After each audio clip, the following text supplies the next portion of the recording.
नमस्कार, मैं उद्घोष राजन राजन सर विद्यापीठ में आपका स्वागत करता हूँ। जैसा कि हमने बताया था कि यूपीपी कांस्टेबल की जो हमारा एग्ज़ाम आने वाला है उसकी तैयारी हम पीवाईक्यू के माध्यम से करेंगे और लगभग हमारी कोशिश यही रहेगी कि हम 17 दिन में 16-17 दिन में सारे जितने भी 2019 2000 अभी जो एग्ज़ाम हुए हैं वो जो जिसका अभी एग्ज़ाम हो रहा है वो और 2023 जितना पेपर आए हुए हैं सारे पेपर हम 16-17 दिन में सॉल्व करा देंगे और ना किसी सॉल्व कराएंगे।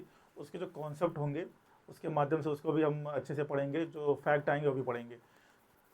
आज जैसा कि आपने देखा होगा 2019 के पेपर सॉल्व कराया गया है, हिंदी का पेपर आपको स्वाति मैम ने सॉल्व कराया होगा, सरोज सर ने जीके सॉल्व कराया होगा।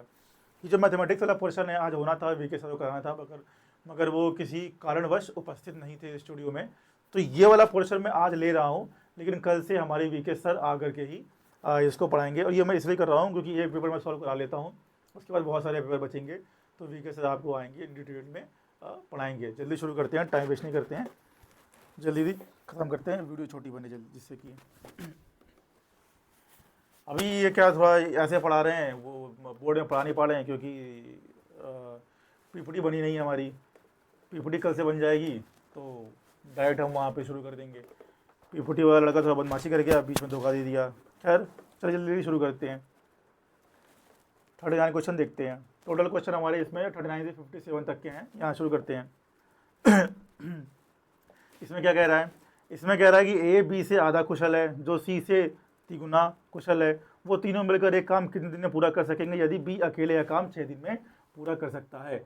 ये क्वेश्चन हमारा किसका है? ये क्वेश्चन हमारा है टाइम एंड वर्क का क्वेश्चन है। किसका क्वेश्चन है? यहाँ पर मैं लिख देता हूँ, टाइम एंड वर्क। दिख रहा होगा? हाँ दिख रहा है, ठीक है। टाइम एंड वर्क का क्वेश्चन है हमारा, ठीक है। अब इसमें एक छोटा सा फॉर्मूला लगता है, जल्दी से बता देता हूँ मैं। इसमें फॉर्मूला क्या लगता है? इसमें लगता है हमें एफिशिएंसी निकालनी होती है। अगर मान लो एफिशिएंसी निकल गया और नंबर ऑफ डेज दे रखे हैं, दोनों को मल्टीप्लाई करेंगे। अगर पूछा है कितना काम करेंगे तो हम एफिशिएंसी निकालेंगे। नंबर ऑफ डेज अगर दे रखा होगा, दोनों को मल्टीप्लाई करेंगे तो नंबर ऑफ वर्क निकल आएगा, टोटल वर्क निकल आएगा। इसको क्या बोलते हैं हम? W is equal to E into D. ये हमारा छोटा सा फॉर्मूला है, इसको आप लोग याद कर लेना। याद क्या, प्रैक्टिस कर लेना, तो बहुत ज़्यादा सिंपल है, थोड़ा टाइम पे आ जाएगा। W क्या है यहाँ पर? वर्क है। E क्या है? एफिशिएंसी है। D क्या है? Number of days. इसको निकालने के लिए अगर मान लो वर्क डन नहीं पूछा है, नंबर ऑफ एफिशिएंसी और नंबर ऑफ डेज की बात कर रहा है, तो हम अक्सर क्या करते हैं, इसको हम मान लेते हैं 1 यूनिट। ठीक है, इसको हम मान लेते हैं 1 यूनिट। इसको 1 यूनिट मानने से कैलकुलेशन थोड़ी ईजी हो जाती है। इससे क्या होता है कि जो एफिशिएंसी दी है उसको उल्टा कर दो, नंबर ऑफ डेज क्वेश्चन पूछ रहा है आ जाएगा।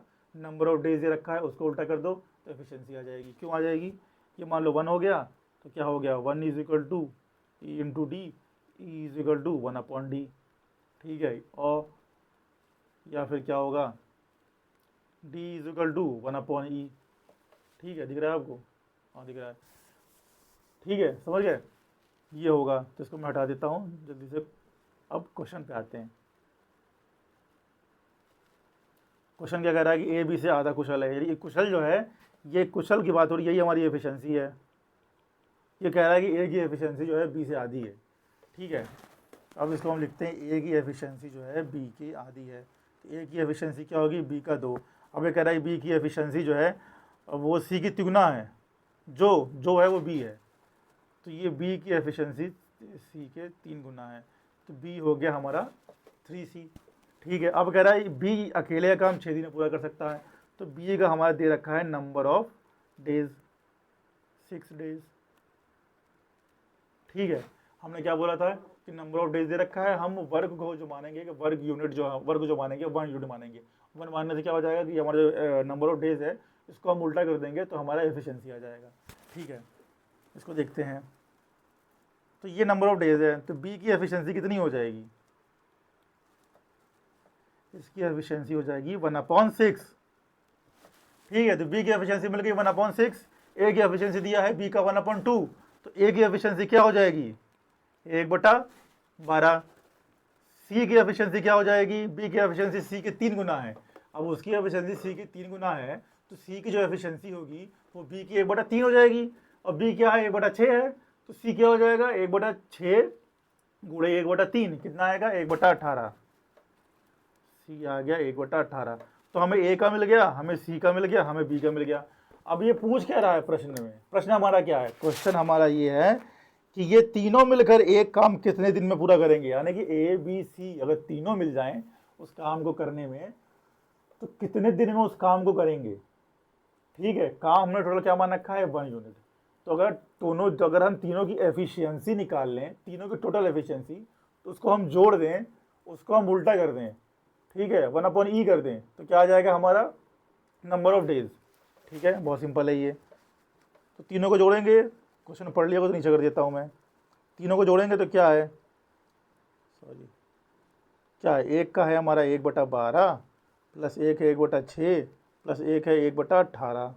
ठीक है, तीनों को आप जोड़ दिए, नीचे आ जाएगा हमारा 36, ये 12 जाएगा 3, ये जाएगा 6, ये जाएगा 2, 6 3 9 2 11, क्या हो जाएगा 11/36। ये क्या है, ये एफिशिएंसी है, ए प्लस बी प्लस सी की एफिशिएंसी है। इसको उल्टा कर देंगे, क्या आ जाएगा नंबर ऑफ डेज। तो number of days A B C का नंबर ऑफ डेज, तीनों मिलकर कितने दिन वो काम करेंगे, तो तीनों मिलके उस काम को करेंगे 36/11। अगर आप ये नहीं समझ पा रहे हो कि मैंने इसको उल्टा क्यों किया है, तो मैं आपको एक बार फिर से बता देता हूँ कि हमारा जो वर्क था, वर्क डन था, वो क्या था, efficiency into number of days. ठीक है, इसमें क्या हुआ, ये हमने माना है 1 यूनिट, तो इसको हम लिख देंगे 1। एफिशिएंसी हमारी कितनी आई थी 11/36।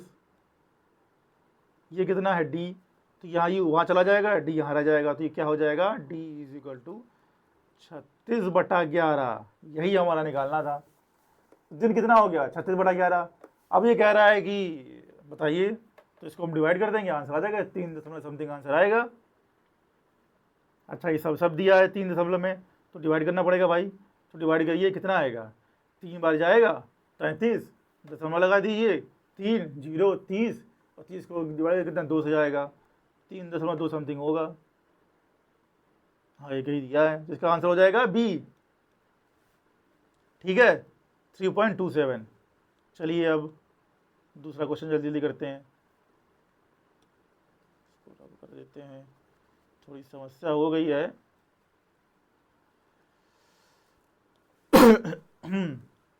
40। अब कल से कंटेंट वाला आ जाएगा तो पीपीटी मिल जाएगी, तो जल्दी जल्दी सारी क्लासेस लग जाएंगी, ज़्यादा दिक्कत नहीं होगी, सीधे बोर्ड पे पढ़ाएंगे। अब ये क्या है, 40वां क्वेश्चन कह रहा है, ये x ने 8 घंटे में, हाँ ये किसका है, ये है speed is equal to distance upon time. Speed distance time में क्वेश्चन है, कौन सा चैप्टर है, स्पीड डिस्टेंस टाइम। इसमें क्या फॉर्मूला, कुछ नहीं लगता, इसमें बस एक ही हमें चीज़ पढ़नी होती है, S is equal to D upon T. ठीक है, चाल बराबर दूरी बटा समय, हमें बस ये पढ़ना होता है इसमें, चाल बराबर दूरी बटा समय, speed equal to distance upon time. ये एक चीज़ थोड़ी याद करनी होती है, याद है कि क्या, वो लगभग सबको पता होती है, बस ये है कि इसको अप्लाई कैसे करना होता है, इसमें थोड़ा ट्रिकी सा हो जाता है, लेकिन हम बेसिक से करेंगे तो क्वेश्चन थोड़ा सॉल्व होना ज़रूर है, थोड़ा टाइम लग सकता है लेकिन गलत नहीं होगा। तो हमें ज़्यादा इसमें ट्रिक में फॉर्मूला नहीं भागना चाहिए, सीधे सीधे सवाल पे आना चाहिए। ठीक है, ये हमने दोबारा मैं हटा देता हूँ इसको, speed equal to distance upon time, चाल बराबर दूरी बटा समय, चाल बराबर दूरी बटा समय। अब ये क्या पूछ रहा है, देखते हैं। क्वेश्चन दिख रहा है आप लोग को, दिख रहा है बराबर, बढ़िया है, कोई दिक्कत नहीं। एक्स ने 8 घंटे में 75 किलोमीटर की दूरी तय की। उन्होंने आंशिक रूप से पैदल 5 किलोमीटर प्रति घंटा की गति से और आंशिक रूप से साइकिल पर 12 किलोमीटर प्रति घंटा की गति से यात्रा की। एक्स द्वारा पैदल तय की गई दूरी ज्ञात करें। मतलब पैदल कितना चला है हमें ये निकालना है, तो इसको हम थोड़ा लिख लेते हैं। कैसे लिखेंगे हम, तो पहले तो हम लिख लेते हैं ये अपने भाई एक्स को हमने पैदल चला है तो ये लिख दीजिए, साइकिल से चला है तो ये लिख दीजिए। साइकिल से कितना चला है हमारा भाई, मान लीजिए पैदल चला होगा x किलोमीटर, ठीक है, पैदल चला है x किलोमीटर, तो टोटल कितना चला है 75 किलोमीटर। तो अगर टोटल चला कैसे है, साइकिल से चला है और पैदल चला है, हमने पैदल मान लिया है x किलोमीटर, तो साइकिल से हम क्या करेंगे 75 में x को घटा देंगे। ठीक है, तो साइकिल से कितना चला होगा 75 माइनस x किलोमीटर, हाँ दिख रहा है, ठीक है 75 माइनस x किलोमीटर। अब क्या कह रहा है, अब एक हम अभी निकाल लेते हैं टाइम। 8 घंटे में 75 किलोमीटर की दूरी तय की उन्होंने आंसू से पैदल इतना की, और साइकिल पर इतना की, x द्वारा पैदल तय की गई दूरी ज्ञात करें। मतलब ये जो x किलोमीटर है ये x निकालना है हमें, ठीक है।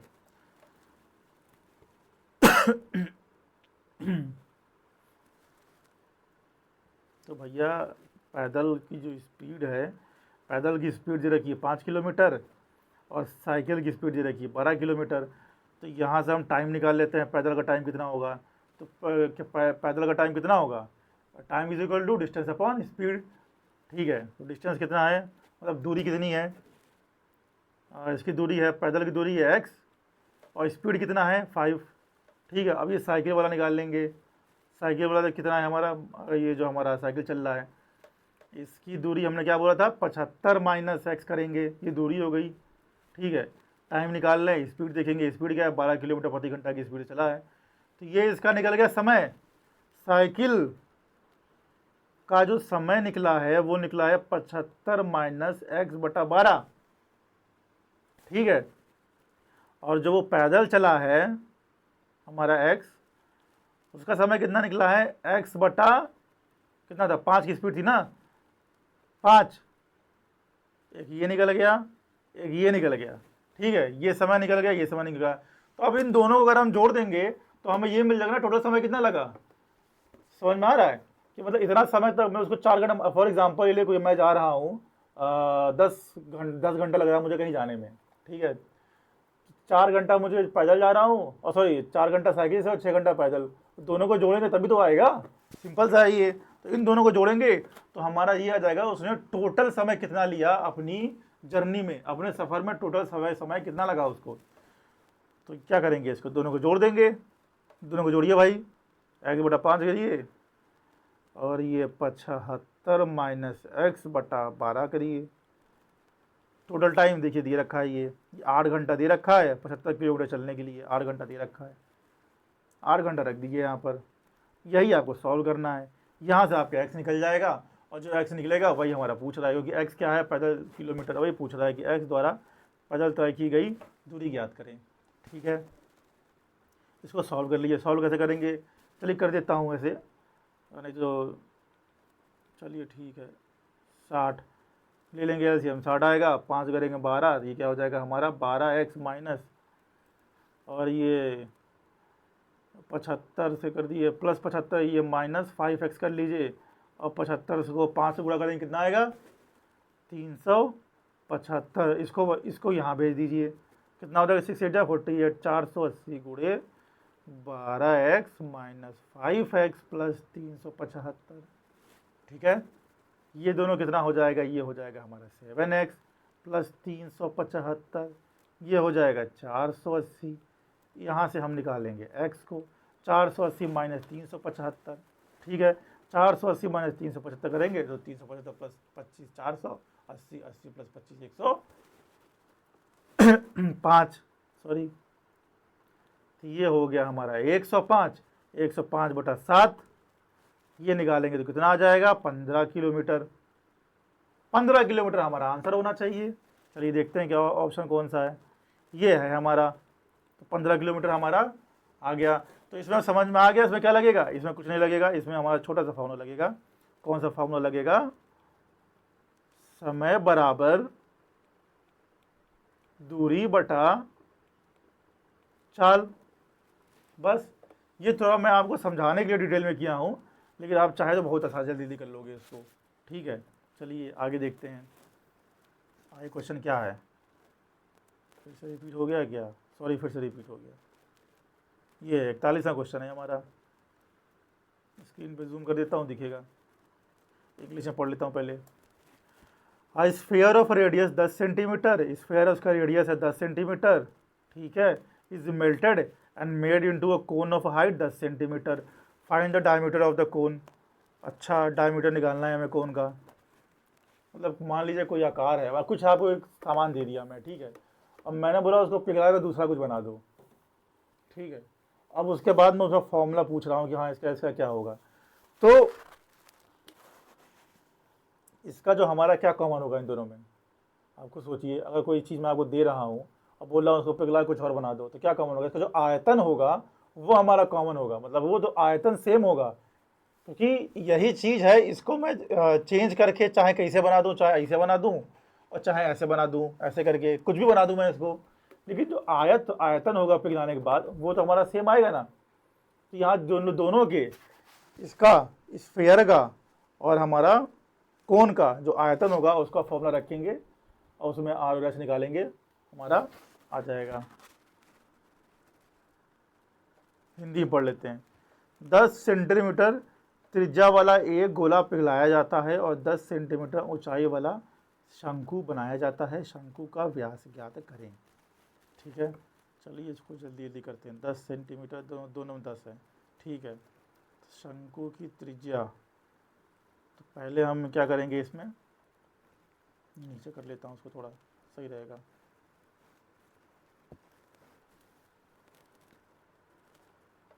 ठीक है, तो इसमें हम पहले करेंगे शंकु की त्रिज्या को हम मान लेते हैं r। ठीक है, अब हम करेंगे शंकु का आयतन बराबर सेम रहेगा ना, ये क्यों, गोले का आयतन। ठीक है, तो शंकु का आयतन का फॉर्मूला क्या होता है, इसका फॉर्मूला होता है 1/3 पाई r स्क्वायर h। ठीक है, इसका क्या होता है, गोले का स्फीयर का, इसका क्या होता है 4/3 पाई r क्यूब। ठीक, अब चलिए करते हैं,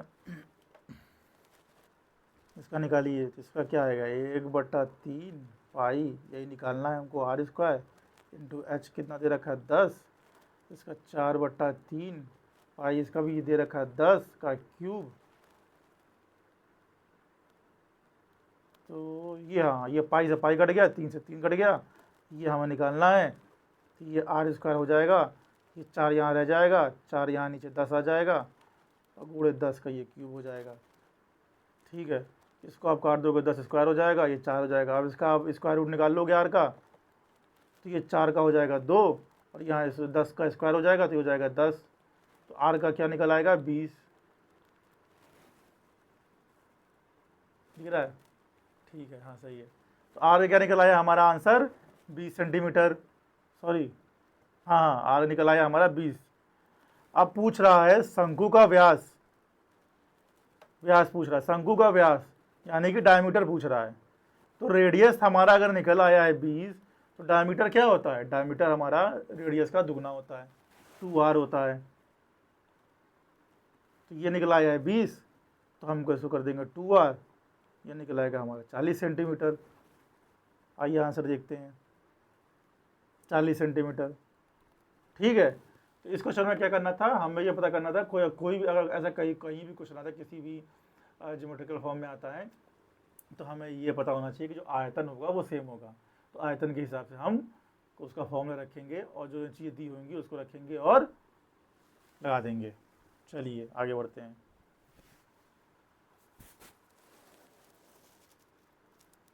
कौन सा हो गया, 41वां हो गया।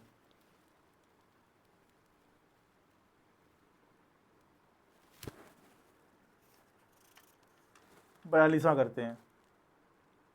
इसमें क्या कह रहा है, a set of 5 consecutive integers starting from 3, what is the percentage decrease in the average of set when the greatest integer is removed from the set। ठीक है, ये कह रहा है एक सेट से 3 से शुरू होने वाली लगातार 5 पूर्णांक होते हैं, यदि सेट में से सबसे बड़ा पूर्णांक हटा दिया जाए तो उस सेट के औसत में कितने प्रतिशत की कमी होती है। ये हमारा क्वेश्चन किस चैप्टर का है, ये है हमारा एवरेज का। एवरेज कैसे निकालते हैं किसी का, अगर मान लीजिए कह रहा है कि मान लीजिए एक्स वाई जेड करके दे रहा है, एक्स वाई जेड क्या निकाल लीजिए, एक्स कोई मान है एक्स, ठीक है, एक्स दे रहा है, वाई दे रहा है, जेड दे रहा है, तो हम क्या करेंगे, हम इसमें X plus Y plus Z करेंगे, और कितना नंबर है, ये 3 है ना एक्स वाई जेड, तो इसमें करेंगे एक्स वाई जेड अपॉन 3 कर देंगे, तो ये हमारा एवरेज निकल आएगा।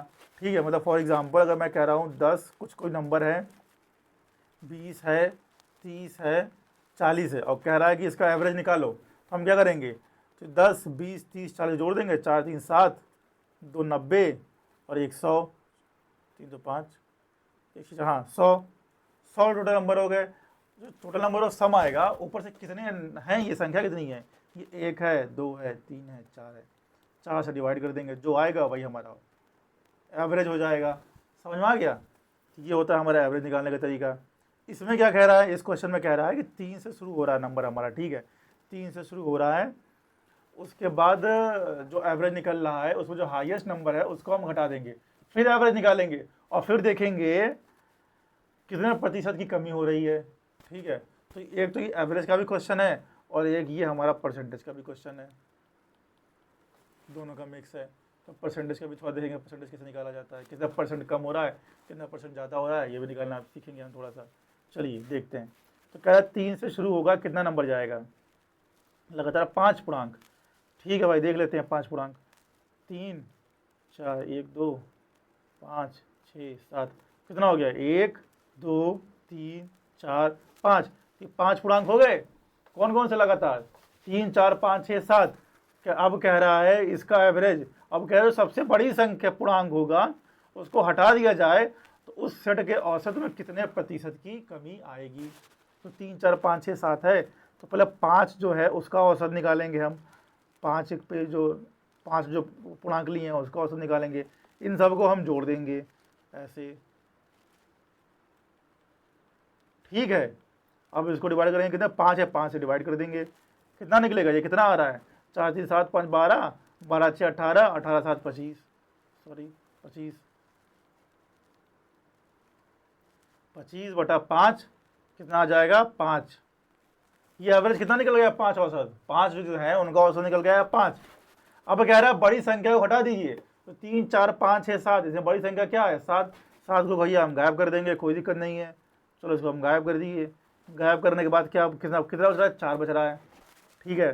कौन कौन से, 3 4 5 और 6, इनको हम पूरा जोड़ लेंगे, 7 घटा दिए इसमें से, 25 में से कितना आएगा 18 आएगा, 18। अब हम डिवाइड कितने से करेंगे, अब हम 5 से नहीं करेंगे, हम 4 का औसत निकाल रहे हैं, याद रखिए, ठीक है। तो हम 4 से डिवाइड करेंगे, इसको 4 से डिवाइड करेंगे, कितना आएगा, ये आएगा हमारा 4 चौके 16.5, 4.5 आएगा औसत। लेकिन ये तो पूछ नहीं रहा कितना औसत आएगा, ये क्या पूछ रहा है कितने परसेंट की गिरावट होगी। देखिए, तो उस सेट के औसत में कितने प्रतिशत की कमी होती है, ठीक है। अब परसेंट निकालना, अब परसेंट निकालने में तो सबसे बड़ी बात होती है, हम देखते हैं कि हम कंपैरिजन किससे कर रहे हैं, वो संख्या नीचे होता है, ठीक है। जैसे मैं आपसे कह रहा हूँ कि मैं आपसे कितना कम हूँ, मैं आपसे कितना कम हूँ, तो पहले तो आप मुझसे घटाएंगे कितना संख्या आ रही है, फिर मैं आपसे कितना कम हूँ, तो अब आप अपने आप को मुझसे डिवाइड करेंगे। तो जिससे कंपेयर किया जाता है, जिसे पूछा जाता है सवाल, उसको नीचे डिवाइड करते हैं, ठीक है। तो ये मान लीजिए हम पूछ रहे हैं 5 से कितना घटा है, ठीक है। अगर ये अगर पूछा 5 से कितना घटा है, तो पहले तो मैं देखें घटा कितना है, ठीक है, घटा कितना है, तो पहले कितना था, पहले था 5, अब कितना हो गया 4.5, तो घटा कितना है 0.5 की गिरावट हुई है। अब हम डिवाइड किससे करेंगे, ये यहाँ लोग थोड़ा सा गड़बड़ा जाते हैं, जल्दबाजी में थोड़ा सा गड़बड़ कर देते हैं यहाँ पर लोग। डिवाइड किससे करेंगे, जिससे पूछा है, पूछा किससे है, हटा दिया जाए तो उस सेट के औसत में कितने प्रतिशत की कमी होती है,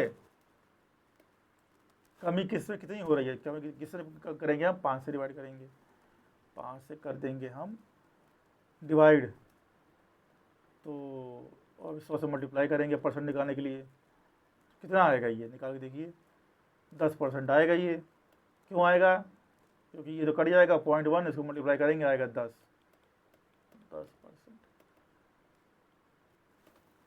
ठीक है। तो इसमें क्या था, रेफरेंस क्या था हमारा, उसके हिसाब से हम उस चीज़ को डिवाइड करेंगे, इतना आप समझ लीजिए।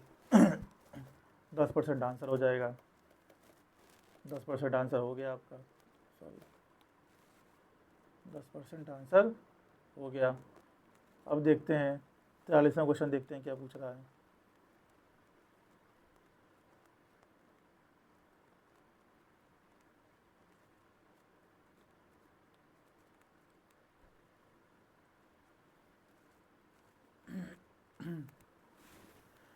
43वां क्वेश्चन कह रहा है निम्नलिखित में से कौन सा न्यूनतम दो पूर्णांकों का योग होगा जिसका गुणनफल 64 है। अब ये तो बड़ा आसान है, क्यों पूछ लिया है भाई। 64 दिया है, कह रहा है कि कह रहा है कि minimum sum of two integer, जो मतलब कि ऐसा दो नंबर बताइए जिनका सम जो है बड़ा कम है और इसको मल्टीप्लाई करने पर 64 हो जाए। दो नंबर, ये कैसा सवाल है, इसमें तो कुछ करना ही नहीं है। इसको आप इसको तोड़ दीजिए, जब तोड़ेंगे तो चलिए ऐसे ऐसे तोड़ा जाता है इसको। 64 को तोड़ेंगे, दो से तोड़ेंगे तो ऐसे जब तोड़ते चले जाएंगे तो 2 3 32, इसको तोड़ेंगे तो 16, इसको तोड़ेंगे 8, इसको तोड़ेंगे 4, फिर करेंगे 2, तो ये इतना आएगा हमारा ये चीज़। अब इसमें कोई दो नंबर हम निकाल लेंगे जोड़ घटाना करके, तो क्या ही निकालेंगे, 2 2 जा 4 2 जा 8, 2 ये सेट ले लीजिए, ये सेट ले लीजिए, तो कितना आ जाएगा, 8 गुणे 8 आएगा। कहाँ गया, मिनिमम सम पूछा है तो ठीक है, 8 गुणे 8 आएगा। अब इनका सम पूछेगा तो मिनिमम सम क्या होगा, 16 होगा। तो कुछ है ही नहीं इसमें, 64 अपने आप ही आंसर हो जाएगा। ठीक है भाई, चलो ऐसे सवाल हमें ढूंढने होते हैं पेपर में। अक्सर जब भी आप करिए तो ऐसे सवाल ज़रूर ढूंढिए जो मतलब कुछ करना ही नहीं है उसमें, देख रही तो ना से मार देना है, पहले वही क्वेश्चन करना चाहिए। क्योंकि बाद जो डिफ़िकल्ट वाले होते हैं हो तो जब डिफ़िकल्ट तो नहीं होते हैं, हो तो जाते हैं लेकिन वो टाइम ले लेते हैं। तो पहले ढूंढिए जो आसान आसान मिला। जैसे ये मिल गया 64 पूछा है, कुछ करना नहीं है। 8 में क्या जोड़ेंगे भाई, कुछ नहीं जोड़ेंगे, मल्टीप्लाई करेंगे, 64 नहीं आएगा। 8 में तो किसी से मल्टीप्लाई करेंगे तभी 64 आएगा, तो जोड़ेंगे क्या इसमें, अपने आप ही घट गया। 12 में क्या, 12 64 मल्टीप्लाई करके देखिए, नहीं आएगा, कुछ भी नहीं आएगा ये। 8 4 12 करेंगे, मैक्सिमम क्या करेंगे, 8 4 12 करेंगे 32, नहीं आएगा। और क्या करेंगे, 12 10 गुणे 2 करेंगे, जोड़ 12 का तोड़ेंगे तो 10 + 2 12, 10 गुणे 2 20, ये भी नहीं आएगा। इसको आप देख सकते थे, लेकिन ये पूछ रहा है मिनिमम। ये हमारा हो जाएगा 16 आंसर हो जाएगा। अब 20 का क्या करेंगे, 10 10 करेंगे 100 हो जाएगा। और मेरे ख्याल से ये आएगा नहीं, करके देखिए ये आएगा, वैसे भी नहीं आएगा। ये अपने आप ही नेचुरल आंसर निकल के आ रहा है। सो ऑप्शन देख के मार देना, कुछ करना ही नहीं है इसमें। 8 8 करेंगे 16, मल्टीप्लाई करेंगे 64, पता नहीं कहाँ पूछ लिया है ये।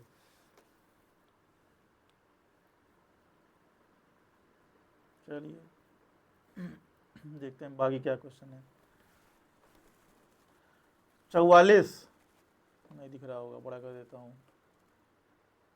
अब दिख रहा है। पहले थोड़ा सा अंग्रेजी पढ़ लेते हैं।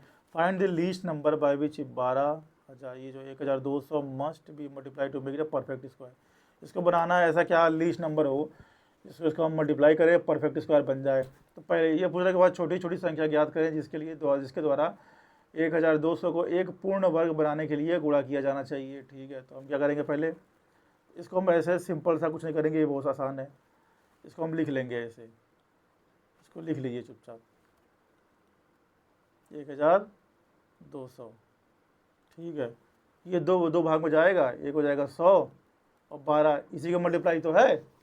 अब कह रहा है ऐसा मल्टीप्लाई करें कि ये जो है हमारा पूर्णांक बन जाए, ऐसे मल्टीप्लाई करें कि पूर्ण वर्ग बन जाए। ठीक है, पूर्ण वर्ग बन जाए मतलब कि परफेक्ट स्क्वायर बन जाए। ये तो अपने आप ही परफेक्ट स्क्वायर है, 10 का स्क्वायर है, इसकी जरूरत नहीं है। इसको हमको बनाना है। ये कैसे बनाएंगे, जब मिनिमम नंबर क्या मल्टीप्लाई करेंगे जो ये बन जाए। 2 से मल्टीप्लाई करेंगे 24 24 किसी का होता नहीं है, 3 से देख लेते हैं, 3 से करेंगे 36 36 होता है 6 का, 3 से इसको मल्टीप्लाई कर दीजिए, ये आ जाएगा 36। ये भी हो गया, ये भी हो गया, ये अपने आप ही हो जाएगा। ठीक है, क्या पूछा है क्वेश्चन देखें, मल्टीप्लाई किससे करेंगे, हाँ 3 से करेंगे मल्टीप्लाई, हो गया आंसर। आगे बढ़िए, मतलब समझ में आ गया। इसको तोड़ लिए, ये तो अपने आप ही में, इसको हमें बनाना है 12 को। 100 तो अपने आप में है भाई परफेक्ट स्क्वायर, 12 का हमें परफेक्ट स्क्वायर बनाना है। तो इससे मिनिमम नंबर क्या मल्टीप्लाई करें जब इसके आसपास बन जाए, 3 से मल्टीप्लाई करेंगे 36, 36 परफेक्ट स्क्वायर है, किसका है 6 का है, ये अपने आप बन जाएगा। तो ये हो गया हमारा। चलिए ठीक है, ये भी हो गया। ये देखते हैं क्या है, इसको हमें सॉल्व करना है। तो इसमें इस तरह क्वेश्चन में ब्रैकेट बड़ा इंपॉर्टेंट होता है कि मतलब ब्रैकेट ये कहाँ कहाँ लगा है। तो ये बड़ा इजी है, तो ऐसे क्वेश्चन फिट होना चाहिए। अभी तो जो क्वेश्चन में मिले हैं, ये क्वेश्चन हो गया 45वां, हो गया 44वां, हो गया, या फिर एक और कहाँ गया था, 43वां हो गया। इस तरह क्वेश्चन जैसे मिले पहले हमें इन्हें सॉल्व करना है, जिससे कि जल्दी जल्दी निकल जाए। अब जैसे ये क्वेश्चन है, इसमें क्या करना है, कुछ नहीं करना है। देखो ये ब्रैकेट लगा हुआ है, इस 64 का रूट क्या होगा, 8 होगा, 8 लिख दीजिए। अब देखिए ये ब्रैकेट लगा हुआ है, इस ब्रैकेट में पूरा अंडर रूट है ये ध्यान देने वाली बात है। जूम कर देता हूँ, इस ब्रैकेट में पूरा अंडर रूट है ये, ठीक है। तो 63 प्लस 8, सॉरी 73 प्लस 8, इसको जोड़ दीजिए, क्या आएगा, 8 3 81। अब इसका अंडर रूट है ये देखिए ये लगा हुआ है ना ऐसे, इसका अंडर रूट है, तो ये क्या आएगा, 9। अब फिर देखिए 9 प्लस 27, अब जो 9 प्लस 27 है इसका टोटल का अंडर रूट दिया है ये, ठीक है। इसका टोटल का अंडर रूट दे रखा है, इसका पूछ रहा है। तो 9 प्लस 27 के बाद कितना हो जाएगा, 36। इसका अंडर रूट कितना आएगा, 6। अब देखिए, अब ये 6 में 3 जोड़ें, उसका टोटल का पूछ रहा है ये। ऐसे हम करते जाएंगे, 6 में 3 जोड़ देंगे, आ जाएगा हमारा 9। अब इसका अंडर रूट पूछा है, क्या आंसर आ जाएगा हमारा, 3 आंसर है इसका। समझ में आया। इसमें हम क्या करेंगे, इसमें हम देखते जाएंगे कि ब्रैकेट के हिसाब से जोड़ घटाना अपना आराम से करते जाएंगे, तो ये भी क्वेश्चन हो जाएगा जल्दी। ऐसा कोई बहुत दिमागदार सवाल नहीं है ये, तो देखने वाला है, सही आदमी नजर पड़ जाए। 46 पे आते हैं। इसमें कह रहा है एक्स, देख लीजिए इसको थोड़ा बड़ा कर देता हूँ, हाँ दिख रहा है। इसमें कह रहा है यदि X upon Y is equal to 4/5, X बटा वाई बराबर है 4/5 के, और 7x plus 6y is equal to 29, तो y का मान ज्ञात करें। तो इसमें हम क्या करेंगे, y का मान पूछा है और ये दिया है, तो यहाँ से हम x की जो वैल्यू निकलेगी इसमें इस वाले फॉर्मूला में पुट कर देंगे और y का निकाल लेंगे। अगर मान लीजिए पूछा होता x का मान, तो यहाँ से हम y की वैल्यू निकाल के पुट कर देते और x का मान निकाल लेते, ठीक है। यहाँ पे बहुत सी सरल सवाल है ये। तो इसको जो है x बटा वाई इक्वल टू 4/5, इसको हम कैसे लिख सकते हैं, ऐसे लिख सकते हैं ना, x is equal to 4/5y, ये लिख सकते हैं ना। अब इसी चीज़ को हम इसमें डाल देंगे, कोई दिक्कत वाली बात नहीं है। इसमें करेंगे तो क्या होगा, 7 को डालेंगे, 4/5y प्लस अपना ये आ जाएगा 6y is equal to 29। 30 minute हो गया, ठीक है, जल्दी करते हैं। इसको हम सॉल्व करेंगे क्या आएगा, 7 चौके 28/5y plus 6y is equal to 29, ठीक है। अब इसको करेंगे तो क्या होगा, 28y प्लस 30y, ये 5 वहाँ चला जाएगा, 29 गुणे 5, ठीक है। तो यहाँ से y की वैल्यू क्या निकल आएगी, 29 गुणे 5, इन दोनों को जोड़ दीजिए, 3 तो 5 और 8 58, ये कट जाएगा 2, यहाँ से कर देंगे हमारा आ जाएगा 2.5। तो y की वैल्यू क्या निकल आई, देख लीजिए, थोड़ा सा ऊपर कर दे रहा हूँ, हाँ ठीक है। तो y की वैल्यू क्या निकल आई, 2.5। क्वेश्चन देखिए, ये 2.5 दिया है, ये भी आसान था। 47 देखते हैं क्या है। इसमें HCF LCM का सवाल है, ये महत्तम और लघुत्तम का सवाल है। तो ये क्या, दो संख्याओं का महत्तम दे रखा है और लघुत्तम दे रखा है, क्रमशः क्या है, 2 और 60 है। यदि उन संख्याओं में से एक दूसरे की तुलना में से 14 अधिक है तो छोटी संख्या ज्ञात करें। तो इसका एक जो हमारा जो बेसिक सा फंडा है उसका क्या है, 47 का मैं थोड़ा नीचे लिख देता हूँ इसको ऐसे करके, दिख रहा है। इसका हमारा क्या है, कोई भी 2 नंबर है, मान लो कोई 2 नंबर है x और y, ये 2 नंबर है हमारा, ठीक है। इन दोनों को हम गुणा करेंगे तो वही आएगा जो हम इन दोनों के महत्तम और लघुत्तम संख्याओं का गुणा करेंगे, यानी कि एलसीएम इंटू एचसीएफ करेंगे, ठीक है। यानी x into Y is equal to LCM into HCF, ये चीज़ हमारी होगी। ये हमारा छोटा सा फॉर्मूला है, ठीक है। ये सारी चीज़ें कल से जो हमारे वीके सर जब पढ़ाने आएंगे तो जब वो उनका जो सॉल्व करने का तरीका ये है कि वो चैप्टर वाइज जितने हमारे PYQ में दे रखे हैं, जैसे मान लीजिए एवरेज पढ़ाना शुरू की तो एवरेज में जितने PYQ हैं वैसे पढ़ाएंगे। तो जब ये सब आएगा तो वो डिटेल में आपको ट्रिक्स के साथ बेसिक्स के साथ बताएंगे, उसके बाद PYQ सॉल्व कराएंगे। काम उनका है, चूँकि आज वो उपस्थित नहीं थे तो क्लास लगनी ज़रूरी थी, क्लास ख़त्म भी करनी 17 दिन में, तो इसलिए मैं आज आपको एक पढ़ा रहा हूँ। तो ये हमारा फॉर्मूला है x into Y equal to LCM into HCF। दो नंबर हैं, दो संख्याएं हैं, x और y का गुणा करेंगे तो उनका जो महत्तम और लघुत्तम का जो हमारा गुणा होगा वही हमारा आएगा। मतलब अगर हमारा a और b है तो a और b, तो a का जो हमारा महत्तम आएगा गुणा जो इसका लघुत्तम आएगा, ये हमारा फॉर्मूला यहाँ पर लगेगा। ठीक है, चलिए अब इस फॉर्मूले को लगाते हैं। तो ये क्या कह रहा है, ये कह रहा है दो संख्याएं हैं जिसका महत्तम क्या दे रहा है, 2। तो चलिए ठीक है, लिख लेते हैं महत्तम कितना है हमारा इसमें,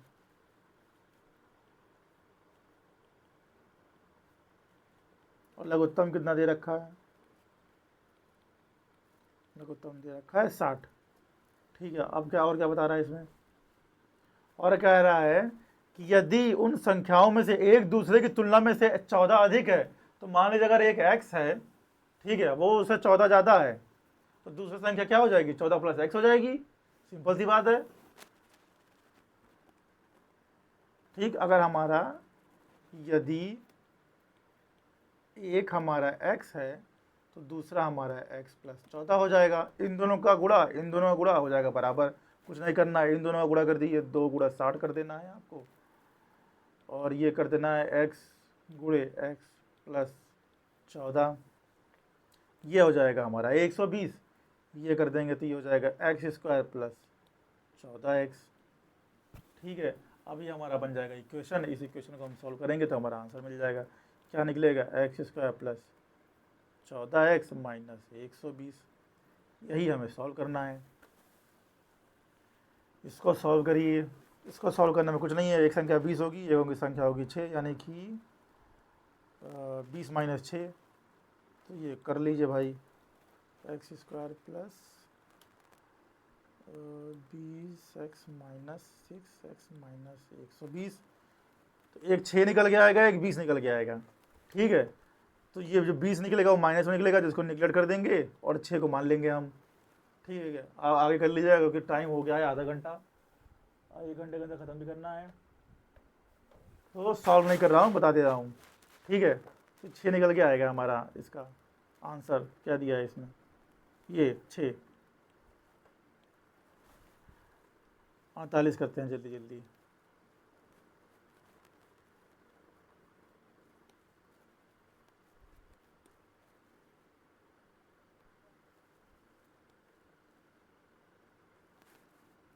इसमें क्या कह रहा है, पढ़ते हैं इसको पहले, हिंदी पहले इंग्लिश में पढ़ लेते हैं। 48 में क्या कह रहा है, 39 candidates are to be distributed to 39 candies are to be distributed to A and B in the ratio 4:9, how many more candies does B get than A? ठीक है, इससे कहने का मतलब है 4.9 के अनुपात, 4 और 9 के अनुपात में A और B के बीच 39 कैंडियाँ वितरित की जाती हैं। B को A से कितना अधिक कैंडी मिलता है। ये जो क्वेश्चन है हमारा, ये क्वेश्चन है हमारा रेशियो का। रेशियो है ना, प्रोपोर्शन का क्वेश्चन है। ये भी हमारे वीके सर पढ़ाएंगे, जब पढ़ाएंगे तो बड़ा डिटेल में पढ़ाएंगे। मैं थोड़ा इसको जल्दी जल्दी करा देता हूँ। अब इसमें देखिए, जैसे हमारे 39 है, ठीक है, इसको हमें देना है ए और बी में बांटना है, ए और बी में बांटना है। इनका रेशियो क्या है, 4 और 9। ठीक है, अब पूछ रहा है कि बी जो है ए से कितना ज़्यादा मिलेगा। तो एक बात बताइए, 4 और 9 का रेशियो है, ठीक है, तो जो भी इनको ए और बी को मिला है उन दोनों को अगर हम जोड़ेंगे तो हमारा 39 ही तो आएगा। जो भी मान लीजिए इनको मिला हो ए और बी को, दोनों को जोड़ेंगे 39 आएगा। मतलब अगर रेशियो का हम निकालें, जो भी रेशियो इनका आएगा आपस में, उसको अगर हम जोड़ें तो वो संख्या 39 के बराबर ही तो होगी। ठीक है, तो मान लीजिए इसको 4 यूनिट मिला है, इसको 9 यूनिट मिला है, तो इन दोनों को अगर हम जोड़ें तो इसके 39 के बराबर ही तो होगा। क्या होगा 4 unit plus 9 unit is equal to 39। कितना हो जाएगा 9 4 13, 13 यूनिट इज इक्वल टू 39।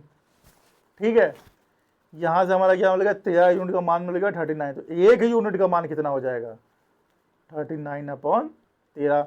अगर एक यूनिट का मान हमारा 39/13 है तो ये पूछ रहा है हमारा ए और बी को कितना मिलेगा, तो ए को मिला है हमको 4 यूनिट, तो 4 यूनिट का मान कितना हो जाएगा, तो हो जाएगा 4/13 गुणे 39।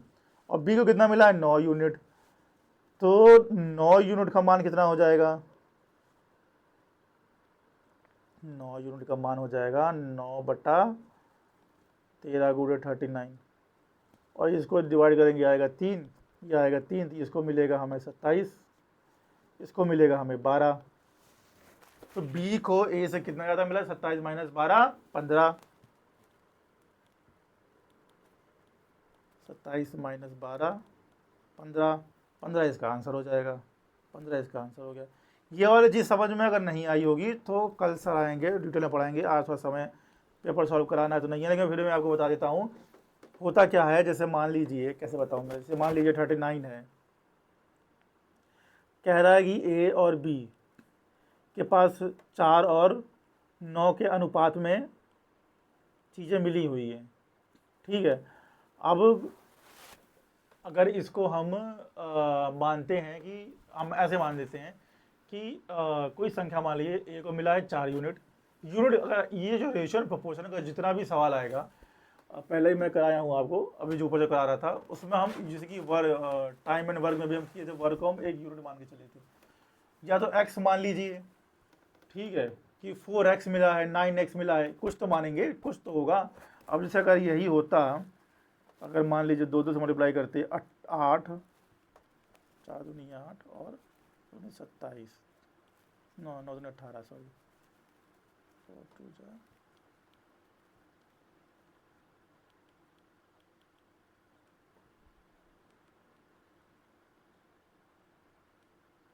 ठीक है, यही मान लीजिए। तो ये 2 से हम मल्टीप्लाई कर रहे हैं इस चीज़ को, ठीक है, 2 से ऊपर से मल्टीप्लाई कर रहे हैं तो रेशियो तो हमारा सेम ही आएगा ना। इसको डिवाइड करिए, 4 2 जाए 9 2 18, हाँ इसको डिवाइड अगर हम करेंगे तो फिर तो हमारा 4 और 9 ही आएगा। तो अगर हम 4x और 9x रखते हैं तो बात तो सेम ही है, और इसी चीज़ को हम 4x प्लस 9x करेंगे तो 13, तो हमारा 39 आना चाहिए देखा जाए तो। ये कह रहा है कि इनके आपस में बटे हैं, तो जो आपस में बटे हैं, जो जितना इनको मिला है जितना इनको मिला है, इनका रेशियो का दोनों को जोड़ेंगे तो टोटल के बराबर आना चाहिए ना। वही चीज़ मैं किया हूँ और कुछ नहीं किया हूँ, इसको यूनिट मान के मैं चला हूँ। तो जब भी रेशियो का सवाल आए आप मैक्सिमम कोशिश करिएगा यूनिट के हिसाब से करिएगा। अगर मान लीजिए कोई दिया है तो दो लोगों को बांट दिया है 5/8 के अनुपात में, तो हमेशा मान के चलिए जो अगर ए को मिला है 5 और ए और बी को जो मिला है वो 5/8 के अनुपात में मिला है, तो हमेशा लिखिएगा कि ए को मिला है 5 यूनिट मानिएगा, बी को मिला है 8 यूनिट, और इन दोनों को जोड़ेंगे तो टोटल मिला होगा, जो टोटल क्वेश्चन में दिया होगा। इस तरीके से क्वेश्चन ईजी हो जाएगा। ये छोटा सा ट्रिक कह लीजिए या जो भी कह लीजिए, इसको फॉलो करिएगा, इससे आपका रेशियो एंड प्रोपोर्शन वाले क्वेश्चन सॉल्व हो जाएंगे। चलिए 48वां भी हो गया। अब कहाँ आ गए हम लोग, फिर से आ गया क्या, ये तो कर चुके हैं यहाँ, ठीक है 48वां क्वेश्चन हो गया। अब आते हैं 49 क्वेश्चन लगाते हैं, जूम कर देता हूँ, देखिए जिससे पहले इंग्लिश में पढ़ लेता हूँ इसको मैं,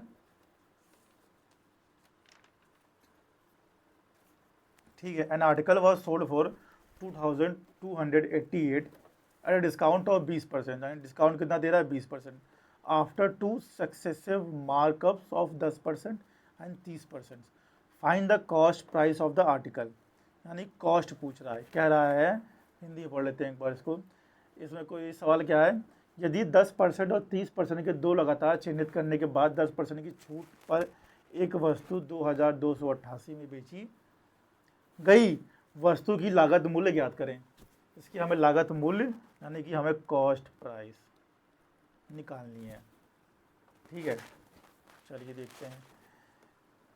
इसमें थोड़ा सा कुछ बता देता हूँ, क्या बताऊँ, हाँ ये बता देता हूँ। ये हमारा क्वेश्चन है, प्रॉफिट एंड लॉस का क्वेश्चन है। इसमें कुछ कुछ चीज़ें होती हैं।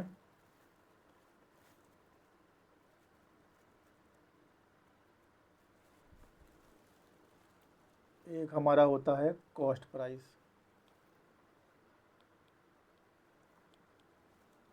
सेलिंग प्राइस, प्रॉफिट लॉस, ये जो प्राइस मार्क करते हैं मार्क प्राइस, ठीक है, और होता है डिस्काउंट। इन चीज़ों पे सवाल बनते हैं इसमें, ठीक है।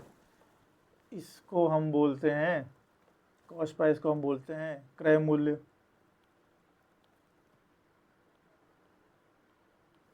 ये हमारा हो गया सेलिंग प्राइस, हो गया विक्रय मूल्य।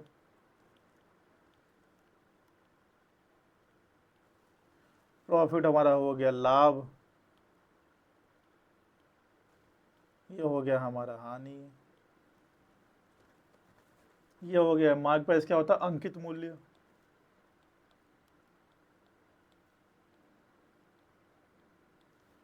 डिस्काउंट तो खैर क्या ही है, सबको पता है, छूट होता है हमारा, ठीक है। अब जो इसमें प्रॉफिट और लॉस निकालने का तरीका क्या होता है, प्रॉफिट या फिर लॉस जो भी होगा उसके साथ क्या निकालेंगे कि जो हमारा सेलिंग प्राइस है यानी जो विक्रय मूल्य है, उसके विक्रय मूल्य जाहिर सी बात है कि जैसे घटाएंगे या बढ़ाएंगे जो उसके हिसाब से करेंगे। तो प्रॉफिट अगर हमारा मान लीजिए प्रॉफिट हो रहा है, सॉरी इसको लिखता हूँ प्रॉफिट, अगर मान लीजिए प्रॉफिट हो रहा है तो सेलिंग प्राइस जाहिर सी बात है हमारी ज़्यादा होगी। Selling price minus cost price, इसी में तो निकालेंगे हम अपना अपना जो भी हमारा प्रॉफिट हो रहा है, प्रॉफिट परसेंटेज निकालेंगे।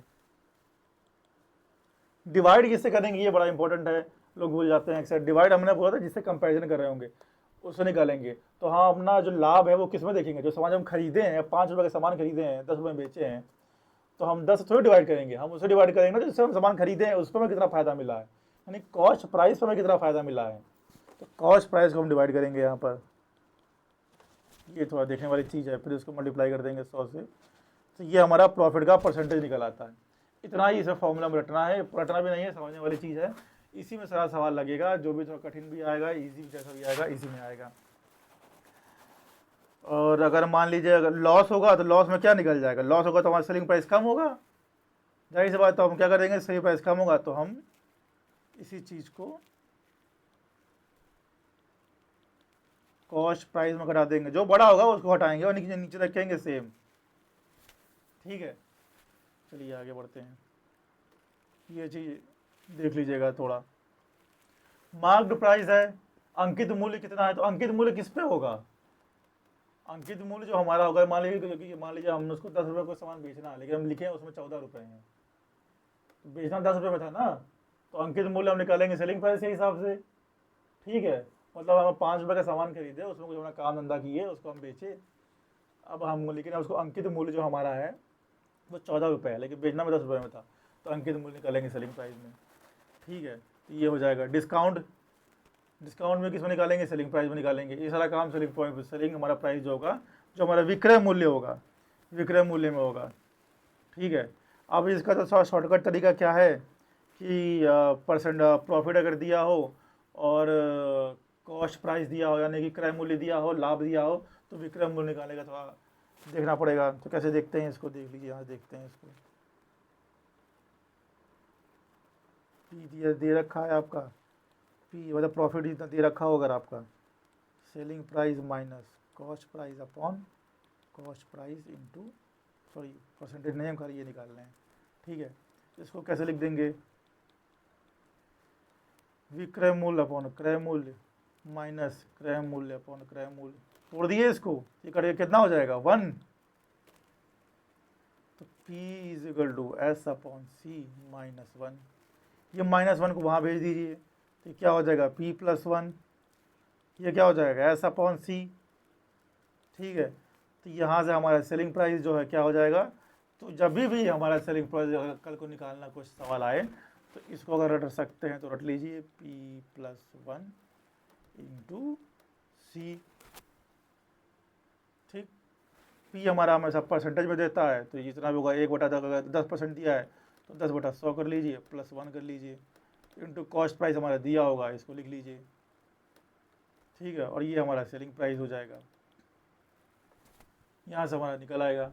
तो दो चीज़ हमारी कौन समझ में आ गई, एक तो हमारा ये निकल के आएगा प्रॉफिट निकालने का तरीका हमारा, या तो इसको रट लीजिए, या फिर ये ड्राइव कर लीजिए, या दोनों रट लीजिए। प्रॉफिट क्या हो जाएगा, selling price minus cost price upon cost price into 100। तो यहाँ से हमारा प्रॉफिट का परसेंटेज निकल आएगा। अगर हानि पूछा होगा तो हानि भी ऐसे निकल आएगा, ठीक है। अगर हमारा मान लीजिए क्रय मूल्य दिया हुआ है और लाभ दिया हुआ है और कह रहा है कि विक्रय मूल्य क्या होगा, तो ये निकाल लीजिए। अगर हमारा क्रय मूल्य दिया हुआ है, लाभ दिया हुआ है, तो उसमें P% +1 कर दीजिए, निकल आएगा। समझ में आया? ऐसे हमारा निकल आएगा। चलिए जल्दी से सवाल लगाते हैं। अब ये थोड़ा सा कॉन्सेप्ट था, देख लीजिएगा। नहीं समझ में आया होगा तो घबराइएगा नहीं, क्योंकि इसके जो मास्टर हैं वो आगे कल पढ़ाएंगे ही, डिटेल में पढ़ाएंगे। क्वेश्चन मैं सॉल्व करा दे रहा हूँ कि जो अब ऐसा तो नहीं समझ में आना चाहिए, क्वेश्चन सॉल्व तो ठीक ठाक करा रहा हूँ, बाकी देखते हैं। हाँ, ये है हमारा सवाल, ठीक है। अब इसमें क्या कह रहा है, हम लोग फॉर्मूला पढ़ ले, सब कुछ देख लिया। आर्टिकल वो सोल्ड, मतलब ये सोल्ड किया गया है इतने में, इतने में बेचा गया है, ये हमारा सेलिंग प्राइस है, ठीक है। डिस्काउंट 20% दिया गया है, लेकिन बाद में दिया गया है। कब दिया गया है, दो सक्सेसिव मार्कअप दिया है, 10% और 30%। एक काम करिए, मान लीजिए हमारा इस सवाल में मान लीजिए हमारा जो लागत मूल्य होगा, जितना लगा होगा उसको हम मान लेते हैं x, इतना हमारा लगा होगा मटेरियल में, ठीक है, लागत मूल्य हमारा। अब कह रहा है लागत मूल्य है x, इसमें कह रहा है दो सक्सेसिव, अब इसमें मार्कअप्स लगा रहे हैं हमारा, मतलब ये हमारा सामान लिए, अब इतना x में हमारा सामान तैयार हो जाना चाहिए था, अगर अब इसमें हम क्या कर रहे हैं, मार्क कर रहे हैं 10% और 30% सक्सेसिव मार्कअप्स कर रहे हैं, यानी 10% 30% हम बढ़ा रहे हैं, और उसके बाद हम 20% का डिस्काउंट दे दिए। तो हमने बढ़ाने का आपको बोला ना, क्या होगा ये, अगर मान लीजिए x है, अगर हम बढ़ा रहे हैं तो इसको हम क्या करेंगे, 10% बढ़ा रहे हैं तो 1/10/1 + 10/100 करेंगे। अब आप पूछोगे ये क्यों करेंगे, ये हम इसलिए करेंगे, पहले मान लीजिए x था, अब कह रहा है कि इस पर हमने बढ़ा के लिखा है 10%, बढ़ा के 10% लिखा है, किस पे बढ़ाया है, x पे बढ़ाया है ना, तो ये इसको ऐसे लिखेंगे ना, x पे 10% बढ़ाया है, 10% का मतलब ये हो गया, ऐसे लिखेंगे। अब इस चीज़ को शॉर्ट में कैसे लिखा जा सकता है, ऐसे लिखा जा सकता है 1/10/100, ठीक है। तो इसको और शॉर्ट में कैसे लिखा जा सकता है, अगर 10/100 लिखा हुआ है, अगर x दिया हुआ है तो x से मल्टीप्लाई कर दो, कितना, इसको ऊपर जोड़ दो, 110/100। समझ में आया? ऐसे कर सकते हैं। अब ऐसे अगर मान लो कहा तो घटाने को कहा होता तो घटाने क्या करते, x का हम कहते 1 - 10/100 करते, घटाने को कहा होता तो हमारे डिस्काउंट की बात होती, तो तब क्या होता 100 - 10, तो x, तो हम क्या करते, x में 90/100 करते, ठीक है। तो ये डिस्काउंट वाले में घटा देंगे और मार्क प्राइस वाले में बढ़ा देंगे।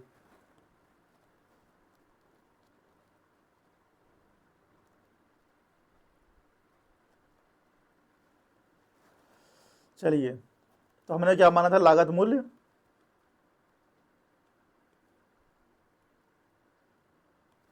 लागत मूल्य हमने माना था x, ठीक है, लागत मूल्य हमने मान लिया x। अब इसी x में हम क्या करेंगे भैया, इसमें मार्क पास करा, पहले कह रहा है कि 10%, पहले क्या 10 पे करा है 30, तो पहले 10 का है तो 110 कर लेंगे, जैसे मैंने बताया था करने के लिए। उसके बाद कह रहा है 30, तो 100 + 30 कर लेंगे 130, ठीक है, ठीक है।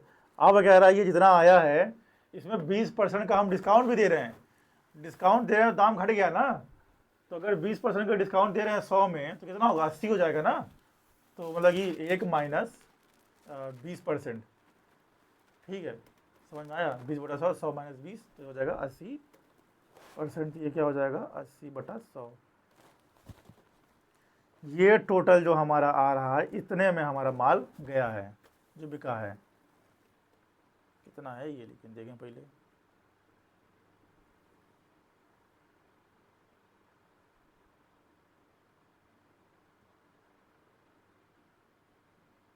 $2288, सॉरी, 2288। अब हम इसको सॉल्व कर लेंगे तो हमारा जो एक्स मिल जाएगा,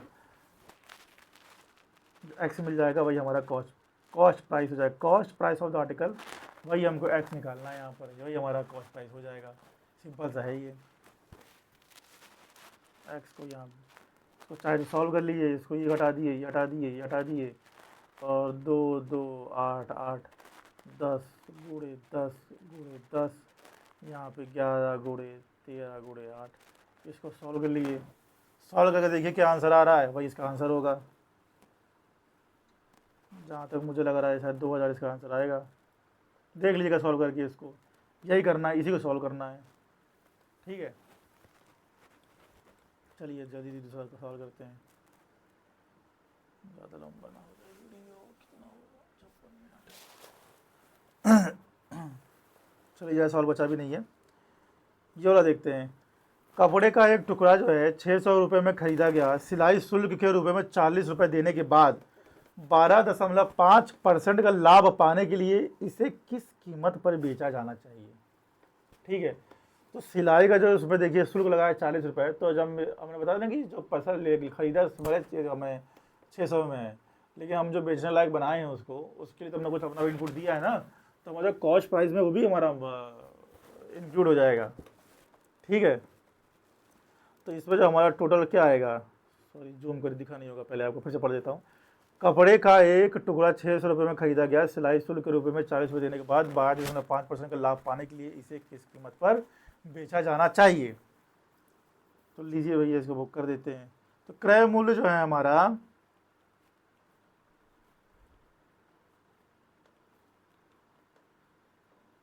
600 रुपये। ठीक है, लेकिन 600 रुपये नहीं मानेंगे, हम टोटल निकालेंगे। जो 40 रुपये सिलाई का दिए उसको तो जोड़ेंगे, 600 प्लस 40 कितना हो गया, 640। अब इससे जो हमारा, अब इससे लड़ाई है हमारी, इससे बंदोबस्त जो करेंगे सो करेंगे। ये 640 लाभ कह रहा है हमारा, क्या कह रहा है ये, 12.5% का लाभ है। लाभ किस पे है हमारा, कॉस्ट प्राइस पे लाभ है। ठीक है, अब हमें निकालना है क्या है, लाभ पाने के लिए इसे किस कीमत पर बेचा जाना चाहिए। हमने क्या बताया था, सेलिंग प्राइस निकालने के लिए। अब जो फॉर्मूला हमने आपको बताया था बीच में, वो यहाँ पे अप्लाई होगा। लेकिन कोई फॉर्मूला नहीं भी अप्लाई हो तो एक बात बताइए, 640 रुपये का सामान खरीदा है, ठीक है, उसमें कह रहा है 12.5% का लाभ है, तो कैसे निकालेंगे, निकलेंगे ना, पहले 640 रुपये का निकाले हैं, पहले 640 का प्लस करेंगे, उसमें 640 का 12.5% निकालेंगे और दोनों को जोड़ देंगे। ये सिंपल तरीका है।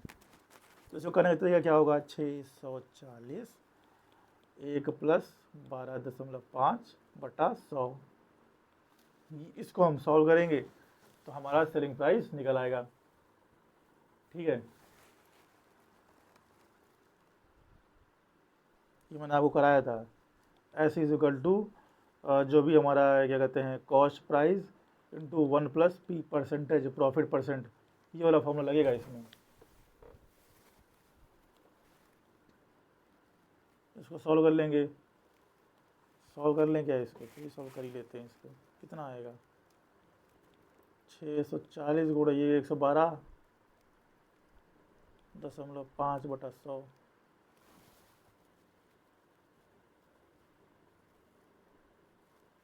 कर लीजिएगा इसको सॉल्व, टाइम लगेगा झूठ में।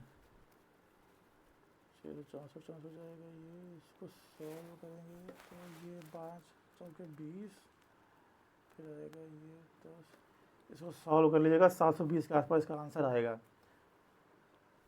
क्योंकि टाइम हो गया ज़्यादा, जल्दी भी 6-7 क्वेश्चन और करने हैं, तो इसको सॉल्व करेंगे तो ये 720 के आसपास आंसर आएगा। तो ये कल हो गया। अब करते हैं कौन सा, 51। इसमें क्या कह रहा है,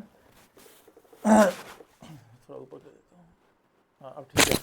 एक वस्तु 2500 में खरीदी गई, दुकानदार इसकी अंकित कीमत पर 12% की छूट की अनुमति देता है और फिर भी 10% लाभ प्राप्त करता है।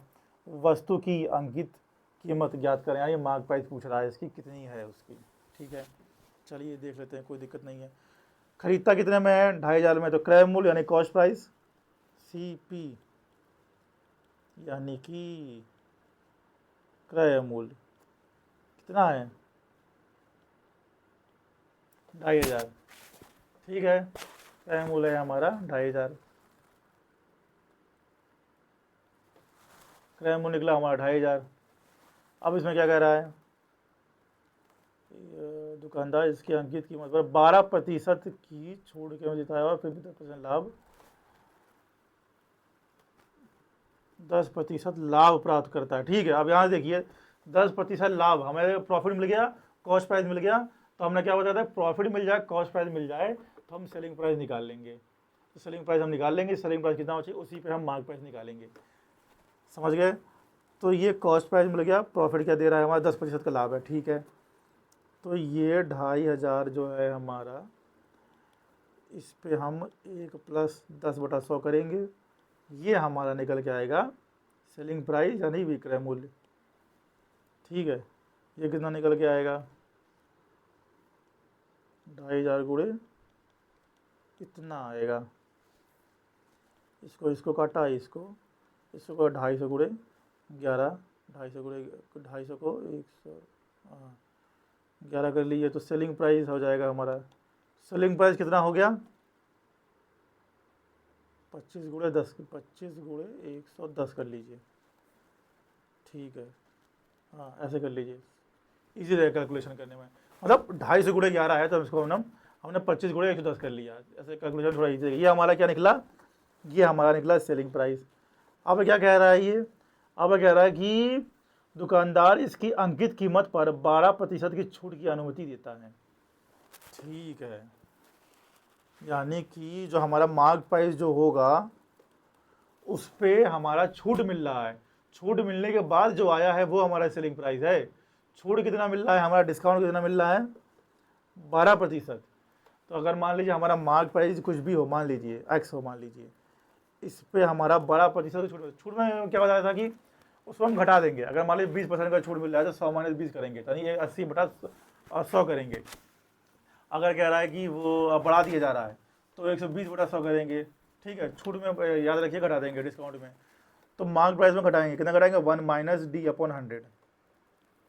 ये हमारा क्या है? Selling price. ठीक, सेलिंग प्राइस हमने निकाल लिया है, 25 गुणे 110।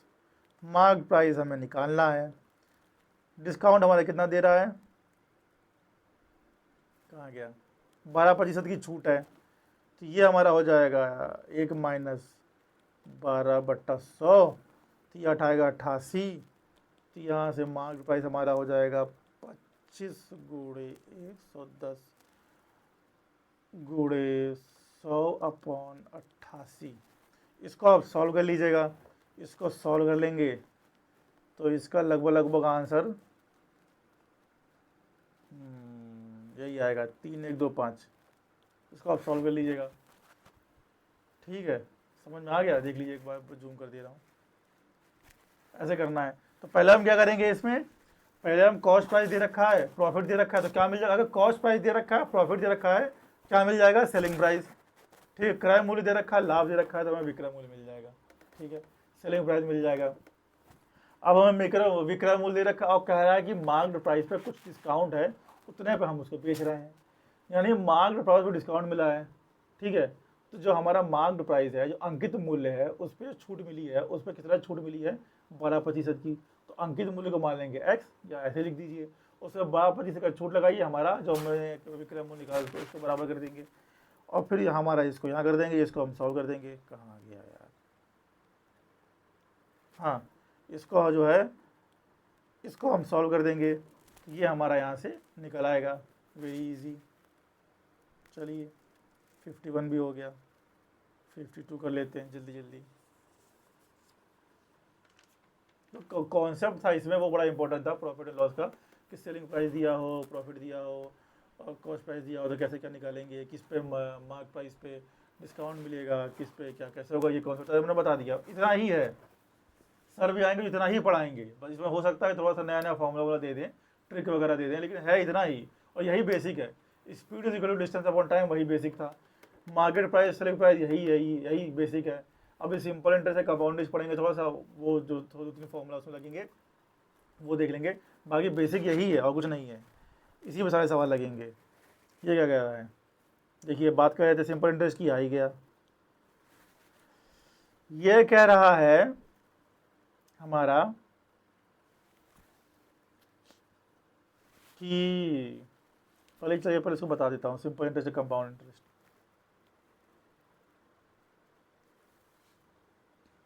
ये हमारा हो गया सिंपल इंटरेस्ट, ये हमारा हो गया कंपाउंड इंटरेस्ट।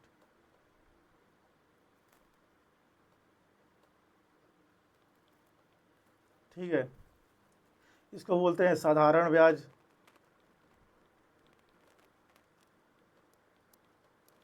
इसको बोलते हैं चक्रवृद्धि ब्याज। ठीक है, इसका फॉर्मूला क्या होता है सिंपल इंटरेस्ट का, S I is equal to P into R into T upon 100, ये इसका फॉर्मूला होता है सिंपल इंटरेस्ट निकालने का। ठीक है, पी क्या है, प्रिंसिपल है,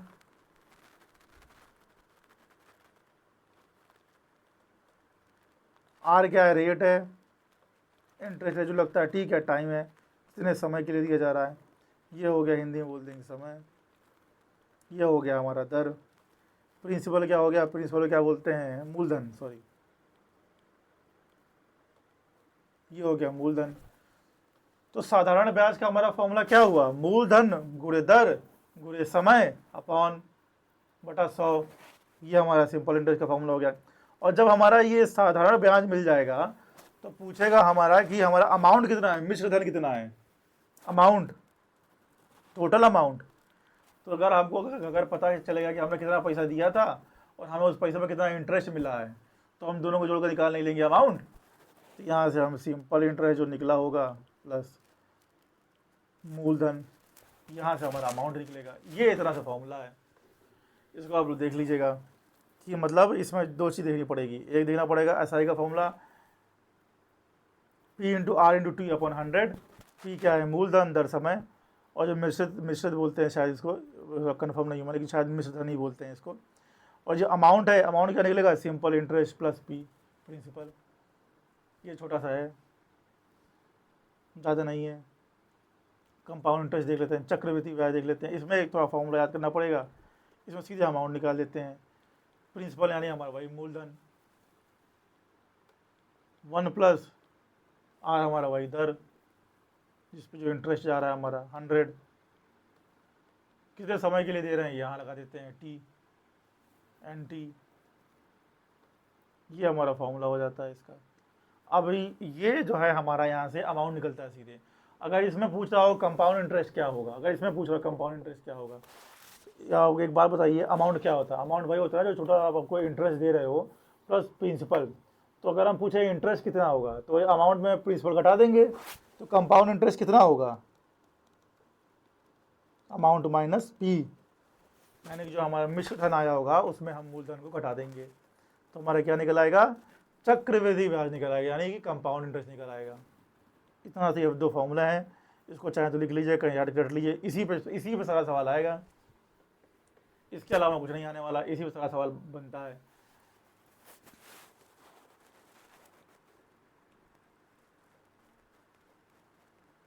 चलिए अब देख लेते हैं थोड़ा सा हमारा सवाल क्या था, भुला जाए सब लोग। हाँ, सवाल हमारा क्या था, सवाल हमारा ये था कि हमारा इन हाउ मेनी ईयर, ये जो हमारा अमाउंट है double itself under simple interest system, हाँ तो इसमें हमारा पूछ रहा है समय, सिंपल इंटरेस्ट दे रखा है, ठीक है, प्रिंसिपल अमाउंट भी दे रखा है, सब कुछ दे रखा है। चलिए निकाल लेते हैं।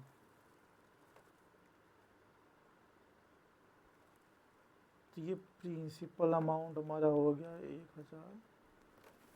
1500, इंटरेस्ट क्या है 4%,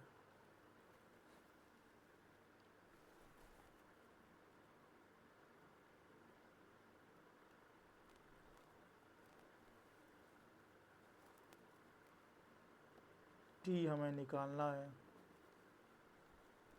ये कह रहा है कि डबल कितना में हो जाएगा। ठीक है, डबल मान लीजिए हमारा हो गया 3000। ये हमारा लिख दिए इसको प्रिंसिपल अमाउंट, सॉरी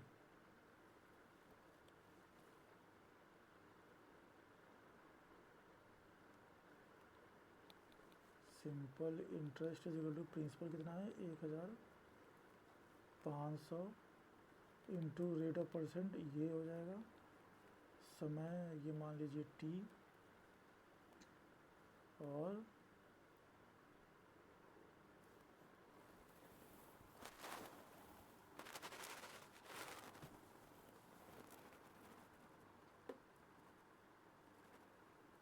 अपॉन 100। ठीक है,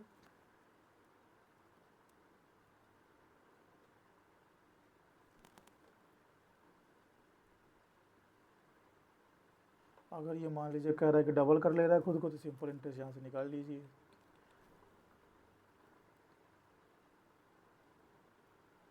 क्या समय है, ये बड़ा बेकार सवाल है। ये कह रहा है कि सिंपल इंटरेस्ट अगर डबल कर ले सिंपल इंटरेस्ट कितना निकलेगा। मान लीजिए अगर ये कह रहा है कि अमाउंट खुद को डबल कर ले तो अमाउंट हो गया 3000, तो कुछ है ही नहीं इसमें, अमाउंट हो गया 3000।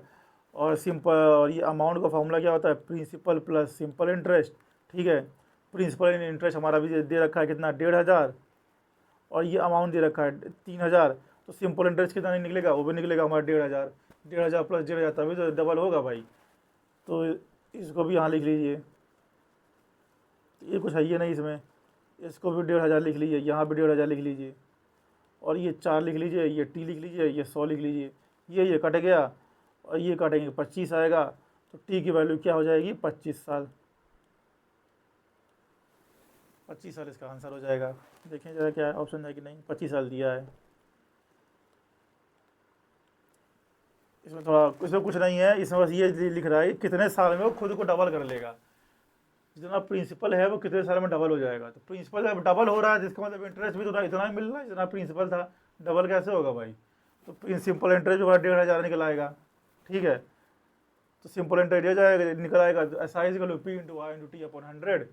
तो एस आई की वैल्यू कितनी आ जाएगी, पी के बराबर आ जाएगी। तो पी से एस कट जाएगा हमारा R into T upon 100 equal to 1। और ये आर के वैल्यू देखा है 4/100 इंटू टी, ये काटोगे तो आप आ जाएगा, ये काटोगे तो जाएगा 25, और 25 को वहाँ भेज दोगे तो समय आ जाएगा हमारा 25 साल। कुछ था नहीं, फर्जी सर पे है, थोड़ा सा टाइम लग गया।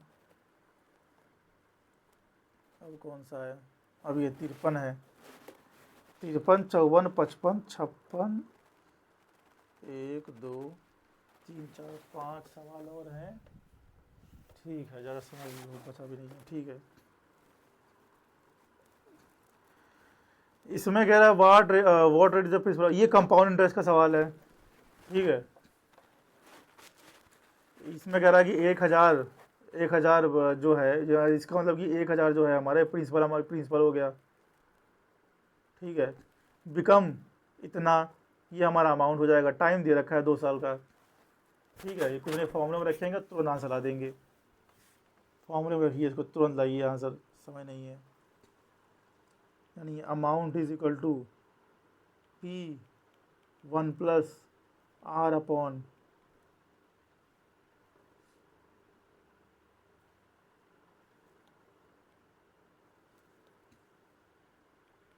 100 to the power T, 1 plus R upon 100 to the power T. ठीक है, ये क्या है, मिश्र धन। ये क्या है, मूलधन, बता चुका हूँ। ये क्या है, दर। ये हो गया समय। ये सब फॉर्मूला रख दीजिए। तो मिश्र धन कितना बता रहा है, 114.9, 114.9, प्रिंसिपल अमाउंट 1000। ठीक है, तो इसको लिख दिए 1 2 3, 1 प्लस R अपॉन 100। टाइम कितना दे रखा है, 2 साल। ये कर दीजिए। ठीक है, इसी को सॉल्व कर दिया आंसर आ जाएगा। सॉल्व करें, चलिए सॉल्व भी कर लेते हैं, कोई दिक्कत नहीं है। इसको सॉल्व करेंगे तो ये आएगा हमारा 1 1 4 4 9 1 2 3 4, ये हो जाएगा 1 + r/100⁻²। इसका अंडर रूट लेना पड़ेगा। ये तो जो सवाल है थोड़ा कैलकुलेटिव है, ऐसे सवाल हमेशा बाद में करने चाहिए। इसका अंडर रूट निकालने में थोड़ी सी मशक्क़त करनी पड़ेगी, इसके लिए मुझे आपको सिखाना पड़ेगा कि किसी भी नंबर का स्क्वायर रूट कैसे निकालते हैं। तो समय तो हो गया, फिर भी चलिए बता देता हूँ एक्स्ट्रा, इसको कोई दिक्कत नहीं है।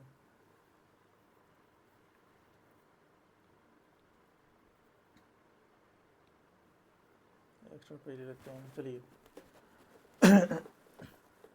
अब जैसे मान लीजिए मुझे निकालना है 1 1 4 4 9, इसका अंडर रूट निकालना था। ठीक है, अब इसका तो मान लीजिए तो निकल ही जाएगा, इसमें कुछ करना ही नहीं है। ऐसे ये इसका तो अपना आराम से आ जाएगा, 100 आ जाएगा अपना, इसमें कुछ करना ही नहीं है। 1 2 3 4, हाँ इसका 100 आ जाएगा, इसमें कुछ करना नहीं है। इसका निकालने में थोड़ी मशक्क़त पड़ेगी। इसका निकालने का जो तरीका है, बेसिक तरीका, मैं तो ऐसे निकालता हूँ। ये 49 है, अब ये 49 किन दो उसके दो पेयर वाले, 2 का और 3 का पेयर बना लेंगे। ठीक है, अब 49 जो है किन, जो 9 है, 9 मान लीजिए, 9 जो आखिरी की संख्या है वो किसके स्क्वायर पे आती है? 3 के स्क्वायर पे आती है, 7 के स्क्वायर पे आती है। तो 2 पॉसिबिलिटी बनी, 3 और 7। 114 देखेंगे, 114 से कम वो नंबर जो किसी का परफेक्ट स्क्वायर हो, तो वो क्या है 114 से कम? 100 और 11 के बीच में अगर देखा, 10 और 11, 10 का स्क्वायर कितना होता है? 100, और 11 कितना होता है? 121। तो हमारा 10 का स्क्वायर 100, तो ये हम मान लेंगे कितना, जो सबसे पास वाला मानेंगे, क्या हो जाएगा? 10। ठीक है, अब ये इसी का ये परफेक्ट स्क्वायर बनेगा, या तो 103 बनेगा या तो 107 बनेगा। याद रखना, आप हमेशा कम वाले को देखते हैं, भले ये पास किसी के भी हो। 11 वाले के स्क्वायर के पास रहेगा उसको नहीं देखेंगे, जो कम वाला होगा उसको देखेंगे। अब ये नंबर या तो बनेगा हमारा 103 या तो बनेगा 107। इसको हम कैसे डिसाइड करेंगे कि क्या बनेगा? इसको डिसाइड करने का तरीका है, 10 के बाद की संख्या कौन, इसमें रेफरेंस पॉइंट निकालते हैं। रेफरेंस पॉइंट 10 के बाद जो उसकी जो नेक्स्ट संख्या है कौन सी है? 11। 10 गुणे 11 करिए, कितना आया? 110। ठीक है, अब ये रेफरेंस पॉइंट है। अगर जो नंबर है जिसको हम ले रहे हैं 114, ये अगर 110 से बड़ी है तो इन दोनों में हम बड़ी वाली संख्या लेंगे। ये नंबर अगर 110 से छोटी होती, मतलब जो रेफरेंस पॉइंट आ रहा है उससे छोटी होती, तो हम छोटी वाली संख्या को लेते। लेकिन हम देख रहे हैं कि जो हमारा 114 है वो 110 से बड़ा है, तो हम क्या लेंगे? बड़ी वाली संख्या को लेंगे। तो इसका हमारा क्या स्क्वायर रूट निकलेगा? 107। ये थोड़ा सा था कैलकुलेटिव, लेकिन जब प्रैक्टिस कर लेंगे तो उधर समय लगता नहीं, जल्दी जल्दी हो जाता है ये। तो ये हमारा ये जो 1 1 1 4 4 9 आया था, इसका निकल के आ जाता हमारा 107, और नीचे आ जाता हमारा 100, 1 + r/100, ये हमारा आ जाता। उसके बाद ये 100 100 कट जाएगा, तो बची 100 100 कट जाएगा, इसको भी 100 कर लीजिए यहाँ पर। तो क्या निकलेगा? r की वैल्यू निकलेगी 107 माइनस 100, तो r की वैल्यू निकल जाएगी हमारी 7। तो इसका आंसर क्या होगा? 7% दिया होगा कहीं ना कहीं पक्का, ये है। हो गया। चलिए अब 54वां क्वेश्चन करते हैं, जल्दी जल्दी करेंगे, 3 सवाल बचा है। हाँ, 5 में कर लेते हैं इसको। क्या कह रहा है ये हमारा रेशियो का ही सवाल है, कोई दिक्कत नहीं है, सवाल बढ़िया होता है, जल्दी जल्दी हो जाते हैं।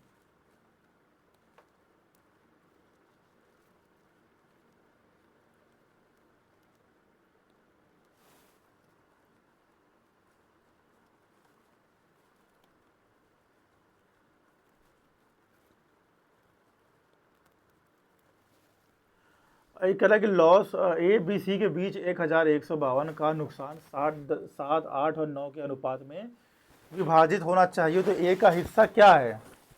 ठीक है, ये वही वाला चीज़ है जो मैंने बताया था कि 7 8 कोई जो पहले हम पढ़े थे, सेम कॉन्सेप्ट है, कोई इसमें और नहीं है। तो ये बस ऐसे ही कर लीजिए। इसको पूछ रहा है कि ए का हिस्सा पूछ रहा है ना, 7 का पूछ रहा है, तो इसको ऐसे कर लीजिए 1 1 5 2, ये नंबर है ना, 1 1 5 2, ये हमारा डिवाइड हो रहा है 3 में, ए बी सी में। क्या अनुपात है दोनों का? सबका 7 8 9, इसका है 7, इसका है 8, इसका है हमारा 9। ठीक है। अब एक बात बताइए, जैसे मैंने बोला था कि 7 यूनिट 8 यूनिट 9 यूनिट करने के लिए मैंने समझाया था कि इसको जोड़ के हम इसका इसके बराबर कर देंगे, फिर उसके बाद निकालेंगे। लेकिन हमें एक शॉर्टकट तरीका पता होना चाहिए उसको समझने के बाद कि इन दोनों को जोड़ें कितना आएगा। इन दोनों को जोड़ेंगे तो ये 7 8 ये 9 आ जाएंगे 24 यूनिट, तो 24 टोटल आएंगे इन सबको जोड़ने के बाद। तो इसको निकालने का तरीका क्या होता है कि 7/24 गुणे 1 1 5 2, खाली इतना हम लिख देते हैं तुरंत हमारा आंसर आ जाता है। लेकिन मैं समझाने के लिए इसलिए बता रहा हूँ कि इससे कहने का मतलब क्या होता है कि ऐसा कहने का मतलब ये है कि अगर ये है 7 यूनिट मानिए, इसको 8 यूनिट मानिए, इसको 7 यूनिट मानिए, इसको 8 मानिए, इसको 9 मानिए, इन तीनों को जोड़ दीजिए तो इसके बराबर आएगा। मतलब कि 7 unit plus 8 unit plus 9 unit is equal to 1152। ठीक है। अब ये सब जोड़ने के बाद कितना आ रहा है? 24 यूनिट, यानी 24 यूनिट इज इक्वल टू 1152, यानी कि 1 यूनिट की जो वैल्यू आएगी 1152/24/24। ठीक है। तो ये जो 7 दे रखा है, इसका जो 7 रेशियो में इसको जो चीज़ें में नुकसान झेल रहा है ये, इसका क्या आएगा? तो इस 7 यूनिट को निकालेंगे, ए का 7 यूनिट है ना, 7 यूनिट करेंगे तो 7 गुणे 1152/24। यही चीज़ मैं यहाँ लिखा हुआ था तुरंत। आप भी ऐसे करना जल्दी जल्दी, इसी को सॉल्व करेंगे तो हमारा आंसर आ जाएगा। इसको सॉल्व करेंगे 4 से करेंगे 3 के आसपास, 7 के 24 336 आंसर हो जाएगा इसका। 54वां हो गया, 55वां जल्दी देखते हैं।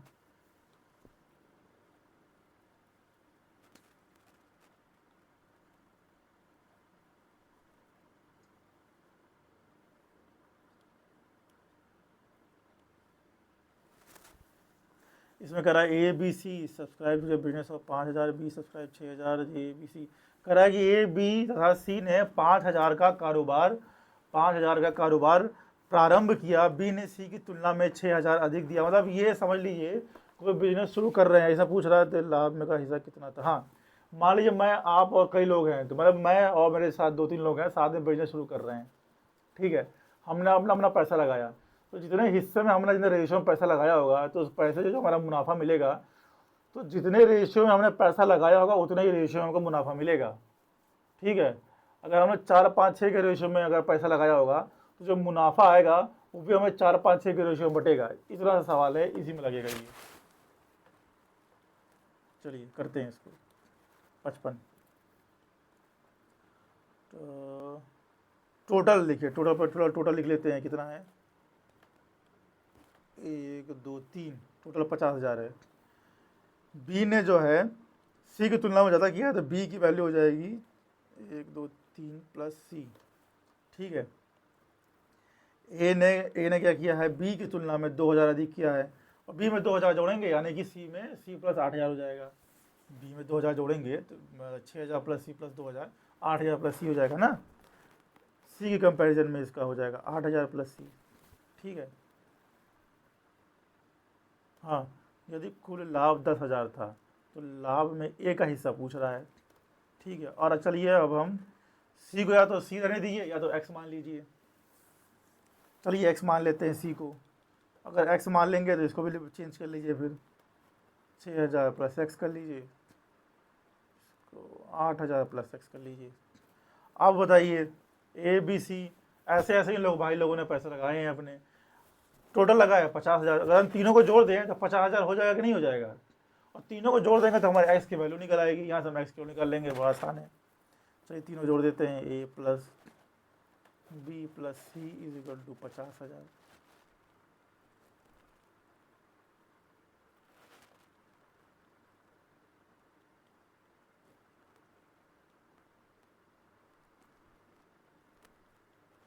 ये हो गया बी का कोटा, ये हो गया ए का कोटा, और एक्स को हमने मान रखा है, इसी को मान रखा है एक्स। ये हो गया हमारा 1 2 3 50,000। ठीक है, यहाँ से हमारा आ गया 3x, ये 8 6 हमारा हो गया 14,000। ये हो गया हमारा 50,000।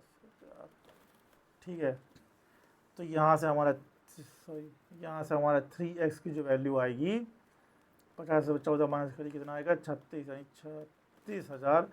तो यहाँ से हमारी x की जो वैल्यू आएगी 12,000। तो ये x क्या है, c का। ठीक है, x है हमारा किसका, c का। तो a का कितना निकलेगा, a हमारा क्या है 8,000 जोड़ दिए हैं उसमें, c में 20,000। b हमारा क्या है बताइए, b हमारा कितना जोड़ा था 6,000, 18,000। ये हमें मिल गया ए बी सी। अब इनका हम रेशियो निकालें, कितने रेशियो में पैसा लगाए थे ये लोग, उसी रेशियो में इन लोगों का जो हमें वो मिलेगा, क्या कहते हैं कि जो प्रॉफिट मिलेगा, इसी रेशियो में इन लोगों को उसका वापसी मिलेगी। कितने रेशियो में लगाए थे ये लोग पैसा, ए बी सी। ए का मान लीजिए यहाँ लिख दीजिए 20, इसका लिख दिया 18, और सी का कितना है, सी का 12। ठीक है, इसको चाहे थोड़ा सिंप्लीफाई कर लीजिए तो क्या आएगा 10 9 और 6। और जैसा मैंने ऊपर सिखाया था आपको कि किसी रेशियो का प्रोपोर्शन में निकाला, अगर मान लीजिए ए का निकालना है तो ए का 10 लिखिए और टोटल ये जोड़ दीजिए, टोटल जोड़ेंगे कितना आएगा, तो गड़बड़ हो गया क्या, नहीं सही है 25। 25 गुड़े ना, पूरा टोटल लाभ कितना है देखिए 10,000। तो यहाँ पर 10,000 कर दीजिए, 1 2 3, हाँ 10,000 कर दीजिए, और इसको सॉल्व कर लीजिए। ये क्या 4,000 के आसपास आंसर आएगा, 4,000 आंसर आ जाएगा इसका। फटाक से मार देंगे हम, कोई दिक्कत नहीं होगी। ये समझाने के लिए थोड़ा टाइम लग गया, लेकिन ये जब आप सॉल्व करेंगे, वीडियो को 2x पे करके देखिएगा, जल्दी जल्दी हो जाएगा। अगर जिसने पहले से पढ़ रखा होगा वो तो भाई 2x पे करके देखना, और जिसने पहले नहीं पढ़ा होगा वो ध्यान से सुनना समझना, उसके बाद ही करना। जिसने पढ़ रखा होगा उसका रिवीजन हो जाएगा, और जिसने नहीं पढ़ रखा होगा तो पढ़ लेगा, क्योंकि लगभग सारे बेसिक कॉन्सेप्ट इसी में क्वेश्चन आएंगे। 3-4 साल का सवाल लगा देंगे तो यही पूछेगा, इससे कुछ भी नहीं करेगा। 55 हो गया, अब 2 बच रहा है, ये 2 भी जल्दी कर लेते हैं, खत्म कहानी। 56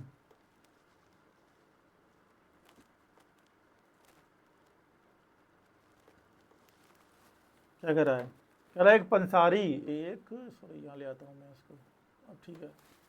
एक पंसारी की 4 महीने में क्रमशः 2,000, 2,500, 3,250, 4,250 की बिक्री होती है। ठीक है, 3,500 की औसत बिक्री प्राप्त करने के लिए 5वें महीने में उनकी बिक्री को कितना होना चाहिए। मतलब 4 महीने का उसने दे रखा है और कह रहा है 5वें महीने में ऐसा कितना होना चाहिए कि उसके औसत निकल आए। तो हमें 5वें महीने का इसमें जाहिर सी बात है कि हमको एक्स मान के चलना पड़ेगा, और औसत ये दिया है। अच्छा एक बात बताइए, अगर ये औसत दिया है, ठीक है, जैसे कि हमने बताया था ना कि ये औसत दे रखा है, 5वें महीने का औसत दे रखा है। पहले तो हम इसको जोड़ लेते हैं, टोटल 2 2 2.5 3 2 5 और 4 2, ये ठीक है, ये है हमारा।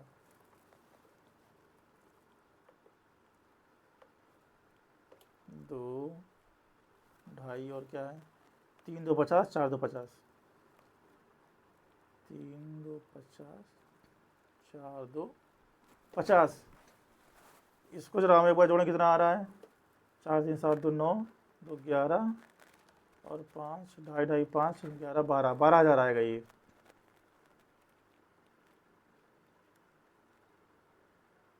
ठीक है, ये हमारा कितना आ रहा है, ये हमारा आ रहा है 12,000 4 महीने का।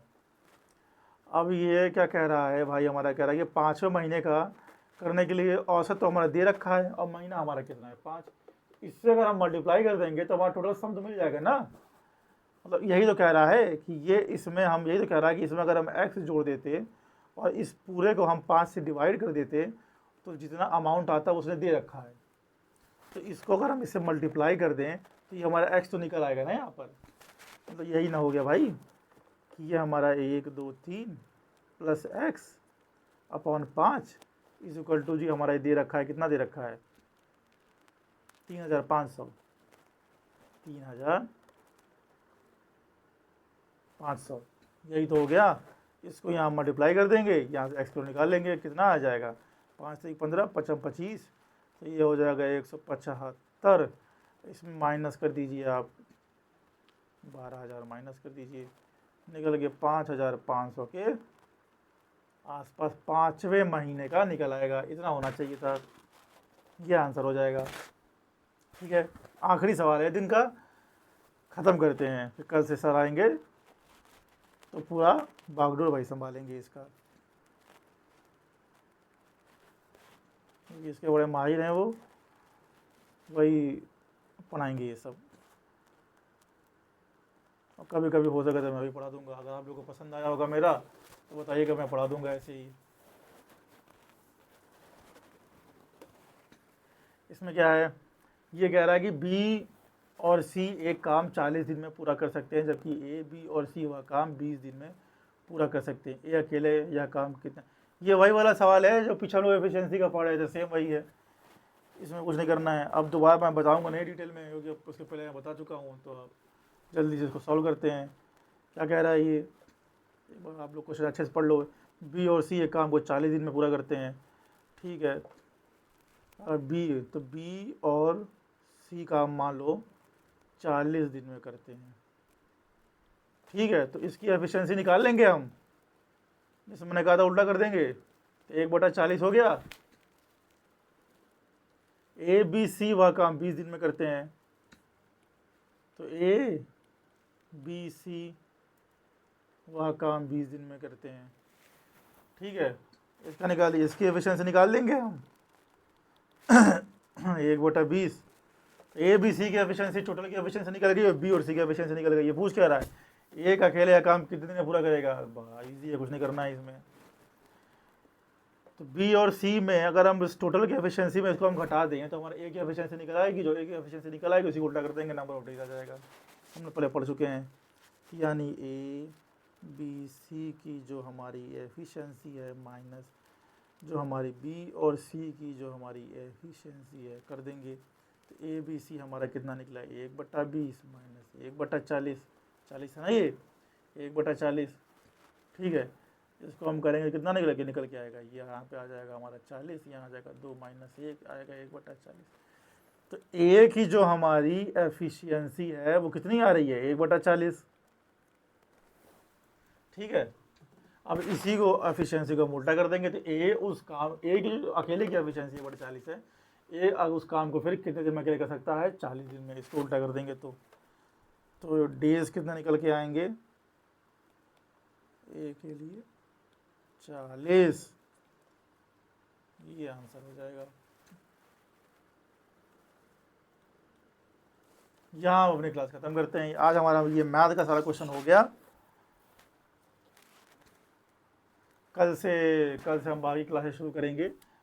इसका मेरे ख्याल से मेंटल एबिलिटी और थोड़ा सा बच रहा है, वो कल इसका भी वीडियो आपको मिल जाएगा।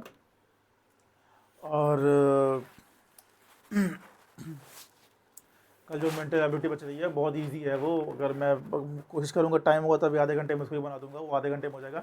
ये मैथ वाले में टाइम थोड़ा इसलिए लग गया क्योंकि पहली क्लास थी और इसमें थोड़ा आपको बेसिक वगैरह पढ़ाना पड़ता, बेसिक पढ़ा करके और कुछ चीज़ों को बेसिक से सॉल्व करने होगी। हम तो ये मान के चल रहे हैं कुछ बच्चे एकदम नहीं पढ़े हैं, हालांकि पढ़ा सबने होगा, लेकिन वीडियो तो उनके लिए बनाएंगे ना कि जो एकदम नए आए उनको भी फ़ायदा हो और जो आए हैं उनको भी, जो पढ़े हैं उनको भी फ़ायदा हो। तो जो पढ़े हैं वो थोड़ी स्पीड बढ़ा के देख लें जल्दी जल्दी, और जो थोड़ा स्किप भी कर सकते हैं, और जो एकदम नहीं पढ़े हैं, अभी 17 दिन पढ़ना है, उनको भी अच्छी तैयारी करनी है, वो फिर बेसिक से पढ़ सकते हैं। सारा लेक्चर, चाहे वो आपका ये कहते हैं जीएस हो, चाहे हिंदी हो, और चाहे हमारा ये मेंटल एबिलिटी या मैथमेटिक्स हो, जो पढ़े हैं वो थोड़ा स्पीड बढ़ा के देख लें, उनका पीवाई की रिवीजन हो जाएगा भाई, उनकी तैयारी और अच्छी हो जाएगी। और जो अभी तैयारी करना चाह रहे हैं उनके लिए और अच्छा है, क्योंकि हम थोड़ा डिटेल में पढ़ाएंगे और इसी डिटेल के पढ़ाते पढ़ाते हम लगभग सारा सिलेबस ख़त्म कर लेंगे, और ख़त्म कर लेंगे, यकीन मानिए। कल से क्लासेस चालू हो जाएंगी अच्छे तरीके से। बाकी पढ़ते रहिए, धन्यवाद। बहुत बहुत शुक्रिया। कुछ कमी होगी या कुछ जो भी आपका होगा कमेंट सेक्शन में ज़रूर बताइएगा। धन्यवाद।